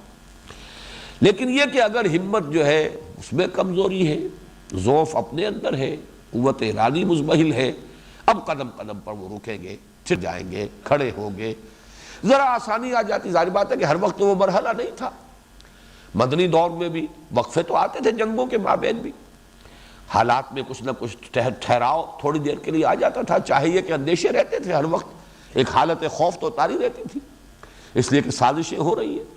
مدینے کے اندر یہود کے قبائل جو آباد ہیں وہ سازشیں کر رہے ہیں، اسی طریقے سے دوسری طرف سازشیں ہو رہی ہیں، مکے سے خبریں آ رہی ہیں کہ یہ مشورے طے پا رہے ہیں۔ تو حالت خوف تو تھی، لیکن یہ کہ درمیان میں کچھ نہ کچھ انہیں ریلیف کا کچھ نہ کچھ وقفہ مل جاتا تھا۔ ایسی حالت میں تو وہ کچھ آگے چلیں گے، بڑھیں گے، نمایاں ہو جائیں گے، مسجد نبوی میں بھی اگلی صف میں آ کر بیٹھیں گے تاکہ معلوم ہو جائے کہ یہ لوگ جو ہے ایمان پر، اسلام پر، مسلمانوں کے ساتھ شانہ بشانہ شریک ہیں، چل رہے ہیں۔ اذا کلما اضاء لهم مشوا فیہ، یہ گویا کہ ایک کیفیت وہ ہے، جیسے ہی ذرا کوئی روشنی ہوتی ہے کچھ چل لیتے ہیں، کچھ لوگوں کے ساتھ مل کر ان کی معیت جو ہے اپنا بھی کوئی ثبوت دیتے ہیں کہ ہم بھی ساتھ ہیں۔ جیسے میں نے کل وہ آیت آپ کو سنائی تھی، وَمِنَ النَّاسِ مَن يَقُولُ آمَنَّا بِاللَّهِ فَإِذَا أُوذِيَ فِي اللَّهِ جَعَلَ فِتْنَةَ النَّاسِ كَعَذَابِ اللَّهِ وَلَئِن جَاءَ نَصْرٌ مِّن رَّبِّكَ لَيَقُولُنَّ إِنَّا كُنَّا مَعَكُمْ۔ لوگوں میں سے ایسے بھی ہیں کہ جو کہتے تو ہیں، دعویٰ کرتے ہیں ہم اللہ پر ایمان لے آئے، لیکن جب اللہ کی راہ میں انہیں ایذا پہنچائی جاتی ہے تو وہ لوگوں کی طرف سے ڈالی ہوئی آزمائشوں اور فتنے اور ابتلا سے ایسے گھبرا اٹھتے ہیں جیسے اللہ کے عذاب سے گھبرانا چاہیے۔ وَلَئِن جَاءَ نَصْرٌ مِّن رَّبِّكَ، اور اگر اے نبی آپ کے رب کی طرف سے مدد آ جائے اور فتح ہو جائے، غلبہ حاصل ہو جائے، تو پھر یہ آ کھڑے ہوں گے، شامل ہوں گے، لَيَقُولُنَّ إِنَّا كُنَّا مَعَكُمْ، کہ ہم بھی آپ کے ساتھ ہی تھے۔ أَوَلَيْسَ اللَّهُ بِأَعْلَمَ بِمَا فِي صُدُورِ الْعَالَمِينَ، تو کیا اللہ خوب واقف نہیں ہے اس سے کہ جو لوگوں کے سینوں کے اندر ہے، ان کی کیفیات سے اللہ واقف نہیں؟ وَلَيَعْلَمَنَّ اللَّهُ الَّذِينَ آمَنُوا وَلَيَعْلَمَنَّ الْمُنَافِقِينَ، اور اللہ تعالیٰ تو کھول کر واضح کر دے گا، دودھ کا دودھ پانی کا پانی جدا کر دے گا، واضح ہو جائے گا کون واقعی مومن ہے اور کون منافق ہے۔ وہ نفاق جو ہے، اب اس کی یہ کیفیت جس کے لیے میں نے کل دوسری آیت بھی آپ کو سنائی سورہ حج کی، وَمِنَ النَّاسِ مَن يَعْبُدُ اللَّهَ عَلَى حَرْفٍ، لوگوں میں سے کچھ ایسے بھی ہیں کہ جو اللہ کی بندگی تو کرنا چاہتے ہیں لیکن کنارے کنارے، مجدار میں کودنے کو تیار نہیں ہے، اس لیے کہ وہ فطرت جو میں نے عرض کیا ہے، فطرت محسوس کرتی ہے کشش کے بات صحیح ہے، تسلیم کرو، آؤ شامل ہو جاؤ، اچھے لوگ ہیں، اچھا قافلہ ہے، شریک ہو جاؤ، لیکن جیسے کہ فرمایا وَمِنَ النَّاسِ مَن يَعْبُدُ اللَّهَ عَلَى حَرْفٍ فَإِنْ أَصَابَهُ خَيْرٌ اطْمَأَنَّ بِهِ، اگر خیر ملے، خیریت ہو، مطمئن ہے، ٹھیک ہے، چل رہے ہیں، صرف نماز روزے ہی کی بات ہے نا، نماز کے لیے کھڑے ہوتے تھے تو کسل تو ہوتا تھا، لیکن بہرحال کوئی ایسی قربانی والی بات تو نہیں ہے، کوئی ایسی مشکل تو نہیں ہے، جان اور مال پر کوئی آنچ تو نہیں آتی، تھوڑی سی یہ کہ مشقت ہی ہے، تو کسالہ جو کھڑے ہوتے تھے نماز کے لیے لیکن شریک ہو جاتے تھے۔ اور جیسا کہ میں نے بارہا عرض کیا ہے، عبداللہ ابن ابی تو اہتمام کر کے جب حضور خطبہ دینے کے لیے کھڑے ہوتے تھے تو پہلے وہ کھڑا ہوتا تھا اپنی چودراہٹ کے مظاہرے کے لیے کہ میں یہاں کا سردار ہوں۔ وہی ہے کہ جس نے کہا تھا حضور سے جب مدینے آپ تشریف لائے ہجرت فرما کر کہ میرے گھر میں چلیے، وہاں قیام پذیر ہو، اس لیے کہ مدینے میں سب سے بڑا گھر، سب سے آرام دہ گھر میرا ہے۔ تو حضور صلی اللہ علیہ وسلم نے فرمایا تھا کہ میری یہ اونٹنی جو ہے اس کو اللہ کی طرف سے حکم ملے گا، اس کو چھوڑ دو، جہاں یہ رک جائے گی میرا قیام وہی ہوگا۔ بہرحال اس نے اپنی چودراہٹ کے اظہار کا ایک ذریعہ یہ اختیار کیا تھا کہ ہر خطبے سے پہلے کھڑا ہو جاتا تھا اور وہ کہتا تھا لوگوں دیکھو ان کی بات بڑی توجہ سے سنو، یہ اللہ کے رسول ہیں۔ تو ان کی یہ کیفیت جو ہے، جب کوئی مطالبہ نہیں، کوئی قربانی کا وقت نہیں، کوئی مشکل نہیں، کوئی آزمائش نہیں، کلما اضاء لهم مشوا فیہ، وہ چلتے ہیں، مشا یمشی چلنا، مشوا فیہ، واذا اظلم علیہم قاموا، اور جب تاریکی طاری ہو گئی، پھر اندھیرا آ گیا، پھر مصائب آ گئے، پھر مشکلات، پھر تکالیف، پھر امتحانات، پھر تقاضے، پھر مطالبے، قاموا، کھڑے کے کھڑے رہ جاتے ہیں، جس کو ہم کہتے ہیں ٹھٹک کر کھڑے ہو جانا۔ وَلَوْ شَاءَ اللَّهُ لَذَهَبَ بِسَمْعِهِمْ وَأَبْصَارِهِمْ، اللہ چاہتا تو لے جاتا، سلب کر لیتا ان کی سماعت اور بصارت کو، جیسے کہ پہلوں کا کر لیا۔ ذَهَبَ اللَّهُ بِنُورِهِمْ وَتَرَكَهُمْ فِي ظُلُمَاتٍ لَا يُبْصِرُونَ، اللہ ان کا نور بصارت لے گیا، اللہ نے ان کا نور بصارت سلب کر لیا۔ وَتَرَكَهُمْ فِي ظُلُمَاتٍ لَا يُبْصِرُونَ، اور چھوڑ دیا ان کو ان اندھیروں کے اندر بھٹکتے ہوئے کہ اب کچھ نہیں دیکھتے. صُمٌّ بُكْمٌ عُمْيٌ فَهُمْ لَا يَرْجِعُونَ. لیکن اللہ کی سنت یہ نہیں ہے. جو جس حد تک خود جاتا ہے وہیں تک وہ قانون خداوندی کی گرفت میں آئے گا. اس میں اس کا اپنا فری چوائس برقرار رہے گا. وَلَوْ شَاءَ اللَّهُ لَذَهَبَ بِسَمْعِهِمْ وَأَبْصَارِهِمْ. ان لوگوں کی بھی اگر اللہ چاہتا تو ان کی سماعت بھی سلب کر لیتا، ان کی بصارت بھی سلب کر لیتا. ان اللہ علی کل شیء قدیر، اس لیے کہ اللہ تعالیٰ یقیناً ہر چیز پر قادر ہے، لیکن اس کا قانون یہ نہیں ہے. اس اعتبار سے یہ جو تمثیل نمبر 2 ہے، یہ بنیادی طور پر تو ضعف ایمان کی جو کیفیت میں نے بیان کی تھی، یہ اس کی تشبیہ ہے، اس کی تمثیل ہے. لیکن ابتدائی سٹیجز جو ہے نفاق کی، ان کو بھی یہ کور کر لے گی. البتہ نفاق کی وہ آخری شکل، اس میں اور کفر میں کوئی فرق نہیں، وہ تو بالکل ایک کفر ہے، سوائے اس کے کہ جس کی ایک مثال میں دیا کرتا ہوں کہ کوئی بہت بڑا شہتیر ہو یا کوئی چوکھٹ ہے، بڑی موٹی لکڑی نظر آ رہی ہے، لیکن اندر سے اسے دیمک چٹ کر چکی، گھن کھا چکا اس کو، صرف ایک ونیئر جو ہے باقی رہ جاتا ہے، ایک چھلکا سا لگا رہ جاتا ہے. اور یہ اللہ نے اتنی سمجھ دی ہے اس چھوٹے سے کیڑے کو بھی کہ اگر یہ ظاہر ہو گیا باہر اور بالکل ہم نے اس کو جو ہے آخری جو ہے اس کی جو کورنگ ہے وہ بھی ختم کر دی تو فوراً معلوم ہو جائے گا گھر والوں کو، اور پھر وہ ہمارا بندوبست کر لیں گے. لہذا وہ چھوڑتے ہوئے دیمک چڑھ رہی ہے اوپر، لیکن اوپر کا کور اس نے انٹیکٹ چھوڑا ہوا ہے تاکہ پتہ نہ چلے. یہی معاملہ منافقین کا ہے کہ بالآخر وہ اس کفر کی حد تک، آخری حد تک پہنچنے کے باوجود وہ اسلام کی ڈھال، اپنا کلمہ شہادت اور کچھ نہ کچھ نماز روزہ دکھاوے کا، ریاکاری کا، وہ برقرار رکھتے تھے کہ مسلمان شمار کیے جائیں، تاکہ ہمارا جو ہے معاملہ تعلق جو ہے ادھر سے بھی ٹوٹنے نہ پائے. ورنہ حقیقت کے اعتبار سے جیسا کہ ابھی میں نے سورہ منافقون کی آیت آپ کو سنائی، ذالک بانہم آمنوا ثم کفروا فتبع علی قلوبہم فہم لا یفقہون. یہ لوگ ایمان لائے تھے لیکن پھر انہوں نے کفر کیا ہے. میں اس کے حوالے سے جو کل چند باتیں میں نے عرض کی تھی انہیں پھر آپ کے سامنے لانا چاہتا ہوں کہ اصل میں یہ نفاق، اس میں جیسا کہ میں نے کل عرض کیا تھا، ایک ہے شعوری نفاق. یہ بہت شاذ ہوتا ہے. جان بوجھ کر کسی شخص کا منافق بننا یہ بالکل ایک بالکل شاذ سی بات ہے، سازشی کردار. جیسے کہ کل ہم نے وہ سورہ آل عمران کی آیت کے حوالے سے وقال طائفۃ من اہل الکتاب، اہل کتاب کے گروہ نے یہ سازش کی، طے کیا، آمنوا بالذی انزل علی الذین آمنوا وجہ النہار واکفروا آخرہ لعلہم یرجعون. صبح کے وقت اپنے ایمان کا اعلان کرو اور شام کو کفر کا اعلان کر دو، مرتد ہو جاؤ، علی الاعلان مرتد ہو جاؤ. لعلہم یرجعون، شاید کہ یہ بھی لوٹیں، کچھ نہ کچھ تو ہلیں گے، کچھ نہ کچھ تو شک پیدا ہو جائے گا، کچھ نہ کچھ کسی درجے میں تو اشتباہ کی کیفیت ان کے اندر بھی پیدا ہوگی. یہ جو جمے ہوئے ہیں، راسخ ہیں، رسوخ جو ہے ایمان کا، اس میں کمی آئے گی. تو وہ جو چند گھنٹے اس کا تصور کیجئے، جو شخص مسلمان بنا رہا اسے یہ معلوم ہے کہ میں مسلمان نہیں بنا ہوں بلکہ میں شعوری طور پر ارادے کے ساتھ دھوکہ دے رہا ہوں، یہ شعوری نفاق ہوا. لیکن یہ ہوئی ایک بالکل علیحدہ استثنائی کیفیت. اصل نفاق وہ ہے، اور جو مین بلک تھا اس نفاق کا، وہ شعوری نہیں تھا، غیر شعوری تھا. اسی لیے اس رکوع میں آپ نے دیکھا لا یشعرون لا یشعرون، ان کو شعور نہیں ہے، ان کو احساس نہیں ہے، یہ کدھر جا رہے ہیں، کس وادی میں بھٹک رہے ہیں، ان کو یہ معلوم نہیں ہے. لا یعلمون، یا جیسے کہ میں نے عرض کیا کہ سورہ منافقون میں آیا لا یفقہون فطبع علی قلوبہم فہم لا یفقہون. اب ان کے دلوں پر مہر ہو چکی ہے اور یہ تفقہ سے محروم کر دیے گئے، فہم حقیقی اب ان کے پاس نہیں رہا. اس کا در حقیقت وہ مرحلہ ہے. اور اس میں بھی مکی نفاق میں اور مدنی نفاق میں، مکی دور میں نفاق اور مدنی دور میں نفاق تھوڑا سا باریک فرق ہے.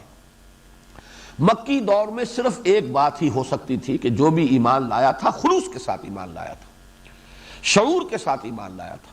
اس لیے کہ مکے میں بات ایسی نہیں تھی کہ سرسری طور پر کوئی ایمان لے آئے، جبکہ معلوم تھا کہ یہ تو اپنے معاشرے سے کٹنے والی بات ہے، قبیلے سے تعلق منقطع ہو جائے گا، بہنوں سے بھائیوں سے تعلق منقطع ہو جائے گا. پھر بہرحال وہ دیکھتے ہی تھے کہ ایمان لانے والوں پر کیا بیت رہی ہے. تو جو بھی ایمان لاتا تھا خلوص کے ساتھ لاتا تھا. البتہ یہ کہ جیسا کہ میں نے عرض کیا ہے، یہ قدرت کا معاملہ ہے، خدا پنج انگوش یکساں نہ کرد. نہ ہر مرد زن زنست نہ ہر مرد مرد، سب کے اندر وہ قوت ارادی اتنی قوی نہیں ہوتی۔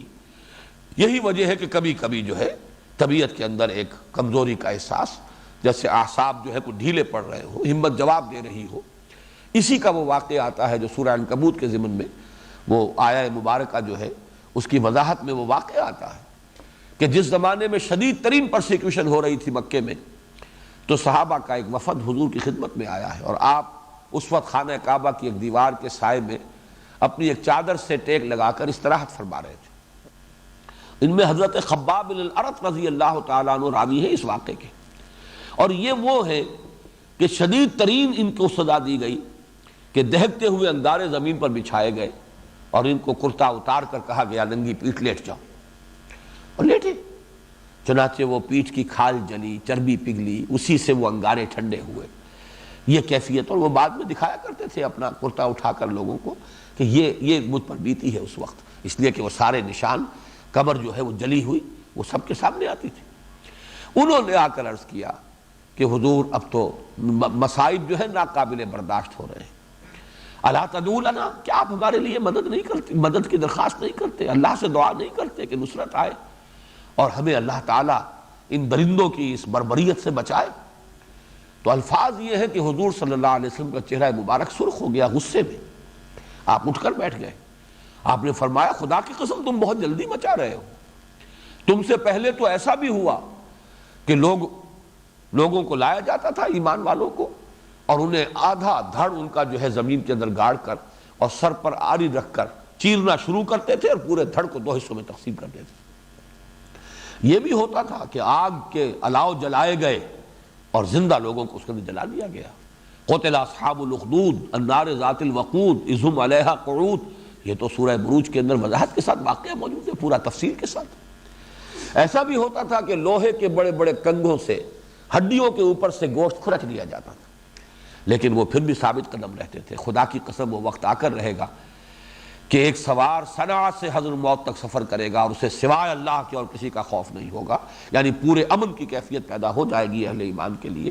لیکن ابھی یہ کہ ابھی عشق کے امتحان اور بھی ہے، ابھی تو سختیاں آئیں گی، تم جلدی مچا رہے ہو۔ یہ کیفیت تھی جس کو تعبیر کیا گیا ہے سورہ عنکبوت میں کہ اگر یہ کیفیت ہے اذا اوذی فی اللہ جعل فتنۃ الناس کعذاب اللہ، لیکن یہ کہ ایسی کوئی مثال ہمارے سامنے بالفعل موجود نہیں ہے کہ وہاں واقعتاً نفاق کا پودا جو ہے کہیں پروان چڑھ گیا ہو، لیکن یہ کہ جیسے کہ کہا جاتا ہے کہ کسی بیماری کی جو آخری سٹیج ہے اس سے خبردار کر دیا جائے تاکہ انسان جو ہے اپنا تحفظ کرے۔ اس اعتبار سے سورہ عنکبوت کے اندر بیان کر دیا گیا یہ نفاق کی طرف لے جانے والی بات ہے اگر تم نے اس میں استقلال کا مظاہرہ نہ کیا۔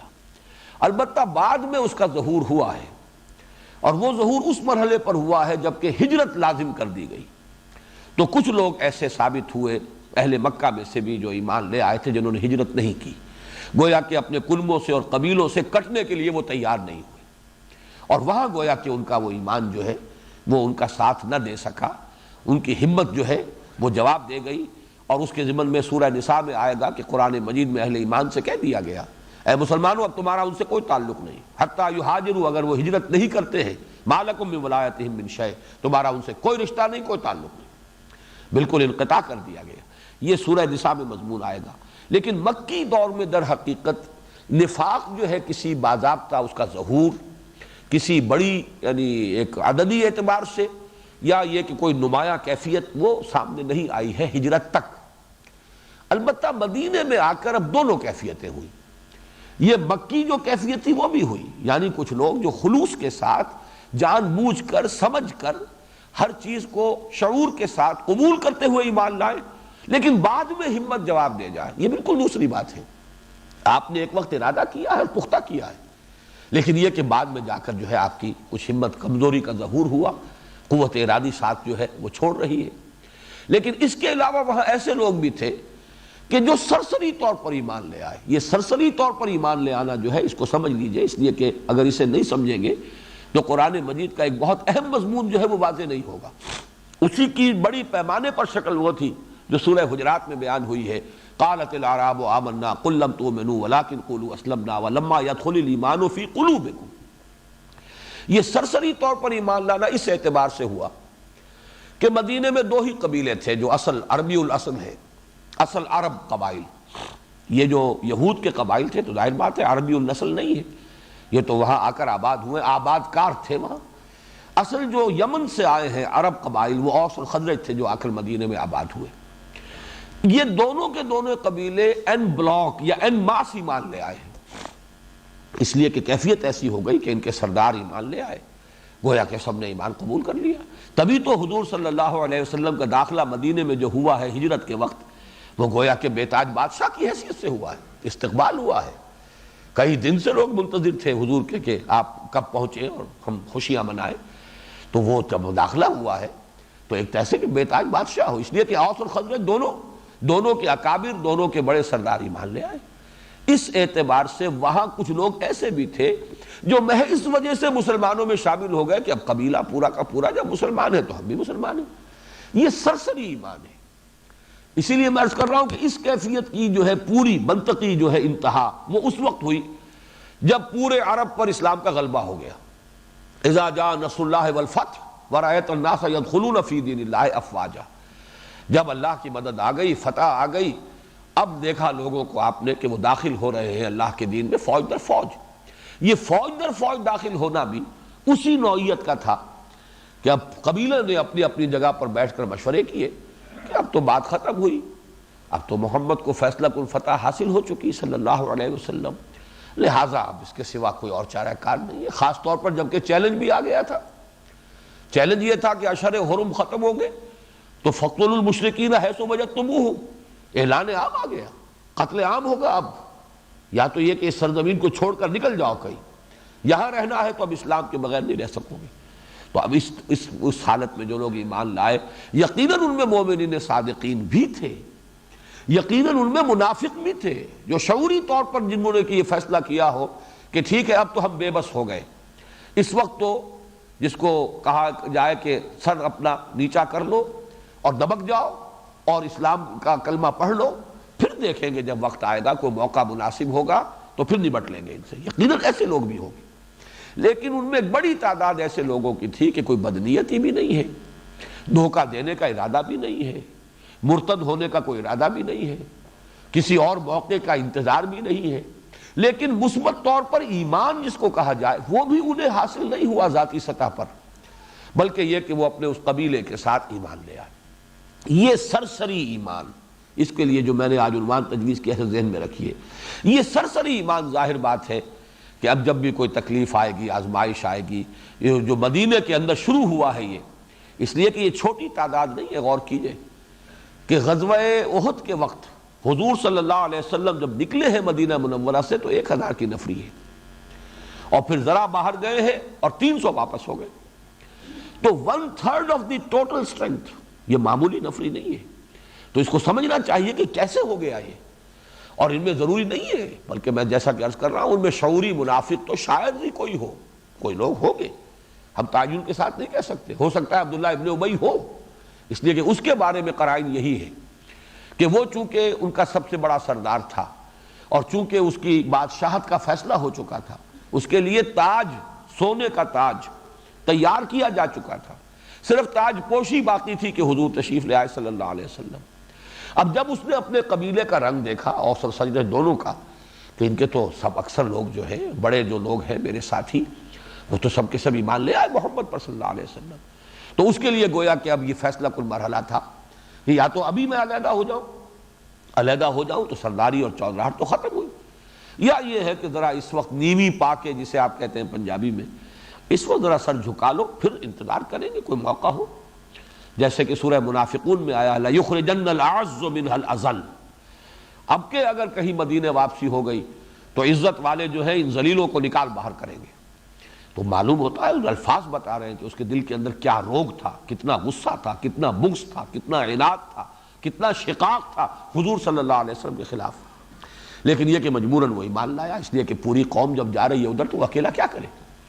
تو شعوری بھی یقیناً اس میں منافق ہوں گے، لیکن بڑی تعداد ایسے ہی لوگوں کی تھی جو سرسری طور پر شامل ہو گئے.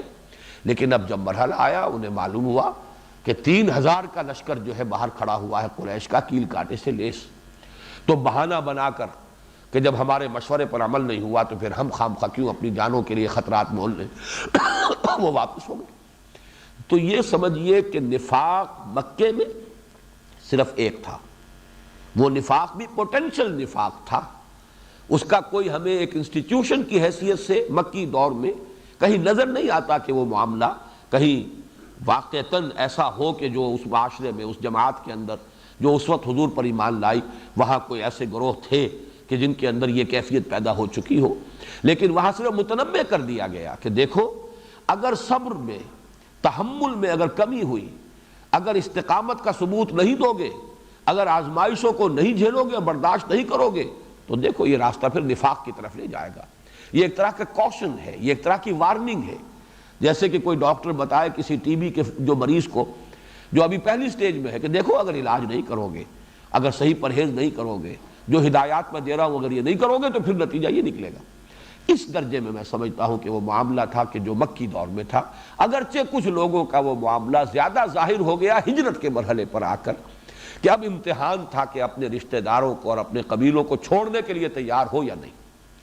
البتہ مدینے میں آ کر یوں سمجھیے کہ تین قسم کے نفاق ہو گئے، ایک تو یہی جو مکے میں جس کے کہ گویا کہ پوٹینشل تھا، اب یہاں آ کر اس نے ایکچول کی شکل اختیار کی، بالفعل ظہور ہوا۔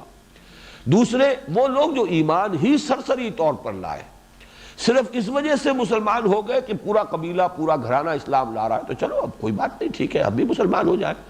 ایسے لوگوں کے لیے ظاہر بات ہے کہ وہ کیفیت وہ تو یعنی 10 گنا نہیں 100 گنا زیادہ امکان ہے کہ آزمائش اور ابتلا کے موقع پر ان کے اعصاب ڈھیلے پڑ جائیں اور ان کی ہمت جواب دے جائے۔ اور تیسرا نفاق وہ کہ جو شعوری نفاق، اس لیے کہ اب اس کے سوا کوئی چارہ کار نہیں ہے، جیسے میں گمان غالب کے طور پر عرض کر رہا ہوں عبداللہ ابن ابی کا معاملہ، اور جیسے کہ معاملہ یہود کا کہ ایمان لاؤ صبح کو اور شام کو مرتد ہو جاؤ۔ یہ بھی ہو سکتا ہے کہ کچھ لوگوں نے چند دن اسلام میں رہ کر پھر یہ معاملہ کیا ہو تاکہ مسلمانوں کی ہوا اکھڑ جائے اور جو ساکھ ہے ایمان کی اور اہل ایمان کی، وہ ساکھ جو ہے اس کے اندر کمی پیدا ہو جائے۔ اب آخر میں یہ دو باتیں تو پہلے عرض کر چکا ہوں، آج ایک تیسری بات عرض کرنی ہے۔ قرآن مجید میں یہ جو اصول ہے، القرآن یفسر بعضہ بعضا، قرآن مجید ایک ایسی کتاب ہے اس کا ایک حصہ دوسرے حصے کی تفسیر کرتا ہے، اسی اعتبار سے جو مشابہتیں ہوتی ہیں ان کو نمایاں کیا جائے تو اور اس سے فہم قرآن کے اندر ایک کچھ اضافہ ہوتا ہے۔ تو جیسا کہ میں نے کل عرض کیا تھا، سورہ بقرہ کی پہلی 5 آیات کا تقابل ذہن میں رکھیے سورہ لقمان کی پہلی 5 آیات سے، وہ تو بہت ہی گہرا تقابل ہے۔ جیسا کہ میں نے کل آپ کو بتایا تھا الف لام میم سے شروع ہوا دونوں جگہ، پھر یہ کہ وہاں ذالک الکتاب لا ریب فیہ، اور یہاں ہے تلک آیات الکتاب الحکیم، وہاں ہے ھدی للمتقین، اور سورہ لقمان میں ہے ھدی ورحمۃ للمحسنین، وہاں پھر آیا الذین یؤمنون بالغیب ویقیمون الصلاۃ ومما رزقناہم ینفقون، یہاں فرمایا الذین یقیمون الصلاۃ ویؤتون الزکاۃ وبالآخرۃ ہم یوقنون، یہاں بھی ہے وہاں بھی ہے جو کا تو۔ البتہ صرف ایک چیز جو سورہ بقرہ میں ہے سورہ لقمان میں نہیں ہے، یعنی والذین یؤمنون بما انزل الیک وما انزل من قبلک۔ اس کی وجہ یہ ہے کہ مکی دور میں خطاب سب کا سب ابھی مشرکین سے تھا، اہل کتاب سے خطاب تھا ہی نہیں۔ سورہ بقرہ میں چونکہ اس کا جزو اعظم جو ہے وہ یہود سے خطاب پر مشتمل ہے، لہذا وہاں اس کا اضافہ کیا گیا والذین یؤمنون بما انزل الیک وما انزل من قبلک وبالآخرۃ ہم یوقنون، جیسے یہاں ہے ویسے ہی وہاں اولئک علی ھدی من ربہم واولئک هم المفلحون، جو کی تو یہ آیت سورہ بقرہ میں بھی اور سورہ لقمان میں بھی۔ تو اس سے بھی جو ہے ایک روشنی پڑتی ہے۔ اسی طریقے سے جو سورہ بقرہ کے پہلے رکوع کی آخری 2 آیات ہیں، ان الذین کفروا سواء علیہم انذرتہم ام لم تنذرہم لا یؤمنون، بلکہ اس پورے رکوع کی بحیثیت مجموعی سورہ یاسین کے پہلے رکوع سے بڑی مشابہت ہے۔ جیسے کہ یہاں فرمایا گیا کہ اب یہ ایمان نہیں لائیں گے، سواء علیہم انذرتہم ام لم تنذرہم لا یؤمنون، بین ہی یہی الفاظ آیت نمبر 7 ہے سورہ یاسین کی، وَسَوَاءٌ عَلَيْهِمْ أَنذَرْتَهُمْ أَمْ لَمْ تُنذِرْهُمْ لَا يُؤْمِنُونَ، اور اس میں یہاں پر ختم اللہ علی قلوبہم وعلی سمعہم ہے، اور سورہ یاسین میں ہے اِنَّا جَعَلْنَا فِي أَعْنَاقِهِمْ أَغْلَالًا فَهِيَ إِلَى الْأَذْقَانِ فَهُمْ مُقْمَحُونَ وجعلنا من بین ایدیہم صدا ومن خلفہم صدا فاغشیناہم فہم لا یبصرون، ہم نے ان کے آگے بھی ایک روک لگا دی ہے، دیوار کھڑی کر دی ہے، پیچھے بھی ایک روک ہے، دیوار ہے، اور ہم نے ان کو ڈھانپ دیا ہے، اب یہ کچھ نہیں دیکھ رہے۔ تو بالکل وہی الفاظ کہ ختم اللہ علی قلوبہم وعلی سمعہم وعلی ابصارہم غشاوہ ولہم عذاب عظیم۔ البتہ آج جو میں اضافہ کرنا چاہتا ہوں وہ یہ ہے کہ سورہ بقرہ کے ان دو رکوعوں کی بحیثیت مجموعی مشابہت ان کا مثنیٰ قرآن مجید میں سورہ نور کا 5واں رکوع ہے۔ جیسے یہاں 3 گروہ ہمارے سامنے آئے، مومنین صادقین، اولئک علی ھدی من ربہم واولئک ھم المفلحون، اور ان کی صفات کیا ہیں؟ الذین یؤمنون بالغیب ویقیمون الصلاۃ ومما رزقناہم ینفقون۔ بالکل یہ نقشہ جو ہے سورہ نور کے 5ویں رکوع کے اندر پہلے ایمان کی بحث آئی اور ایمان کے لیے تمثیل آئی، ان کا ایمان کیا ہے، نور کیا ہے، ان کے قلب کے اندر ایک قندیل ہے جو روشن ہے، وہ ایمان کی تمثیل اور اہل ایمان کا کردار۔ پھر وہاں 2 شیڈز بیان ہوئے کفر کے، والذین کفروا اعمالهم کسراب بقیعۃ یحسبہ الظمآن ماء حتی اذا جاءہ لم یجدہ شیئا ووجد اللہ عندہ فوفاہ حسابہ واللہ سریع الحساب۔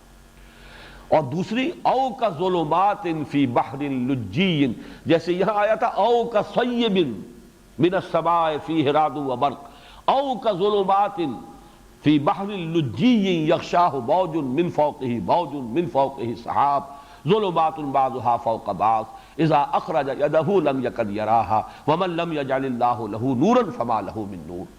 تو بین ہی وہی 3 گروہ جن کا ذکر یہاں ہو رہا ہے، وہی 3 گروہ جن کا ذکر سورہ نور میں ہو رہا ہے۔ وہاں کفر کے 2 شیڈز بیان کیے گئے، ایک کفر کی وہ حالت ہے کہ تاریکی ہی تاریکی ہے، کوئی ملمے کی روشنی بھی نہیں، خیر اور نیکی کا وجود ہی نہیں، صرف نفس پرستی ہے، عیش پرستی ہے، مفاد پرستی ہے، خود غرضی ہے، اس کے سوا کچھ نہیں، جھوٹ موٹ کی بھی کوئی نیکی نہیں۔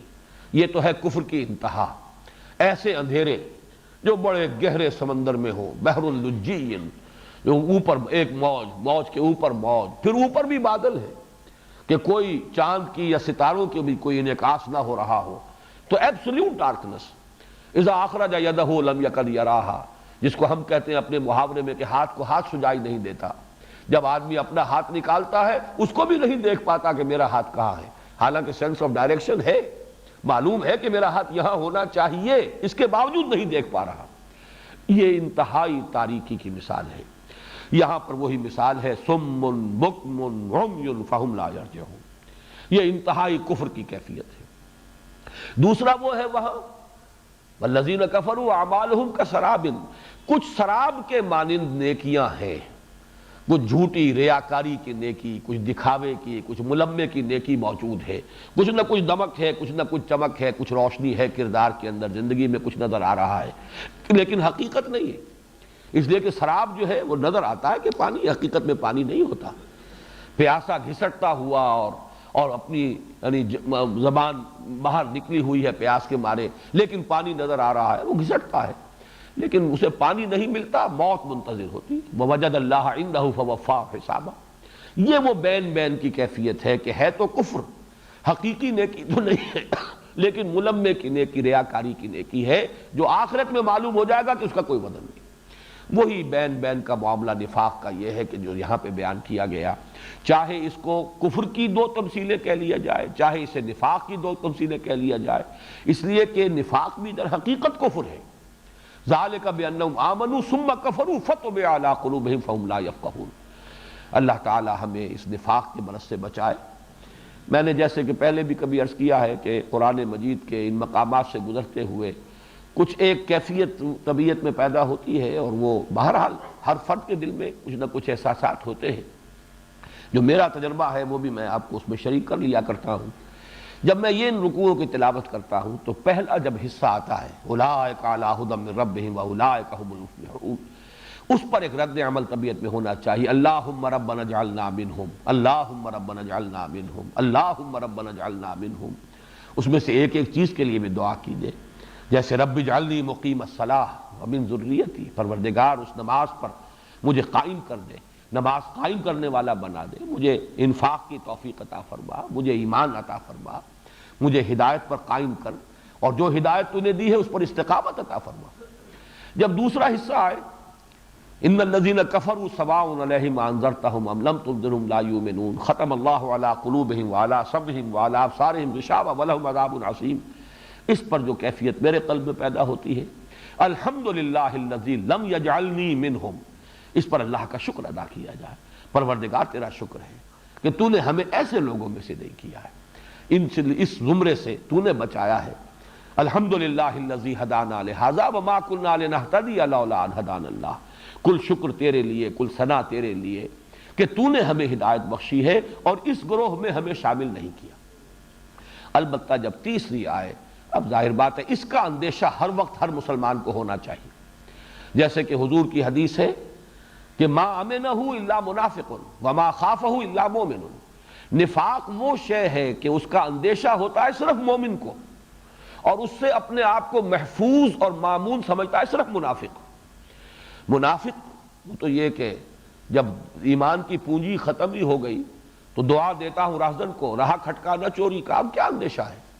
کھٹکا اسی کو ہوتا ہے جس کے پاس کوئی پونجی ہو، کوئی ایمان کی رمق ہو کہ اللہ یہ ایمان میرا سلب نہ ہو جائے، ایمان زائل نہ ہو جائے، یہ دولت مجھ سے چھن نہ جائے۔ تو یہ کبھی بھی انسان کو محسوس نہیں کرنا چاہیے کہ ہمارا اس سے کوئی تعلق نہیں۔ پہلا وہ جو معاملہ ہے الحمدللہ الذی لم یجعلنا منہم، اس اللہ کا شکر ہے کہ اس نے ہمیں ان میں سے نہیں بنایا، ہم ان میں سے یقیناً نہیں ہیں، اللہ کا فضل ہے، اس میں بھی ہمارا کوئی کارنامہ نہیں، اللہ کی دین ہے، اللہ کا فضل ہے، اس کا کرم ہے۔ لیکن تیسرے حصے پر آ کر اللہم ربنا لا تجعلنا منہم، پروردگار ہمیں بچا اس نفاق سے، اللہم انا نعوذ بک من النفاق والریاء، اللہم طہر قلوبنا من النفاق واعمالنا من الریاء وَأَلْسِنَتَنَا مِنَ الْكَذِبِ وَأَعْيُنَنَا مِنَ الْخِيَانَةِ۔ یہ دعا جو ہے اس حصے کو پڑھتے ہوئے انسان کو بار بار اس کو بڑے حضور قلب کے ساتھ جو ہے دعا کو مانگنا چاہیے، اس لیے کہ اس سے بچنا کبھی بھی کسی کے پاس کوئی ضمانت نہیں ہے کہ وہ اس سے بچ جائے گا۔ بڑے سے بڑا آدمی، جتنی جس کے پاس دولت ایمان ہوگی اتنا ہی وہ خطرے میں ہے، شیطان اتنا ہی اس پر مورچہ لگائے گا اور اس کو اس ایمان کی دولت سے محروم کرنے کی کوشش کرے گا۔ بڑے مغالطے میں ہوتے ہیں وہ لوگ جو سمجھتے ہیں کہ ہم مامون اور مسعون ہیں۔ حضرت عمر تک کا حال یہ ہے کہ وہ حضرت حذیفہ ابن یمان رضی اللہ تعالیٰ عنہ سے پوچھا کرتے تھے، انشدک باللہ، کیونکہ حضور نے کچھ منافقوں کے نام انہیں بتا دیے تھے کہ حذیفہ، لیکن ساتھ ہی یہ فرما دیا تھا کہ یہ بتانے کسی کو نہیں ہے، یہ ایک راز ہے میرا، اور اسی لیے ان کا نام پڑ گیا تھا صاحب و سر النبی، نبی کے رازدان ہیں، نبی کا ایک راز ان کے پاس ہے۔ تو حضرت عمر کہا کرتے تھے کہ میں تمہیں اللہ کی قسم دے کر پوچھ رہا ہوں حذیفہ کہ کہیں میرا نام تو ان میں نہیں تھا۔ یہ کیفیت ہونی چاہیے اگر واقعتاً ہمارے اندر ایمان ہے۔ اور ظاہر بات ہے کہ اس سارے کا تعلق، جیسا کہ میں نے عرض کیا، فرائض دین کا وہ جامع تصور اگر سامنے ہوگا، دین صرف نماز روزے کا نام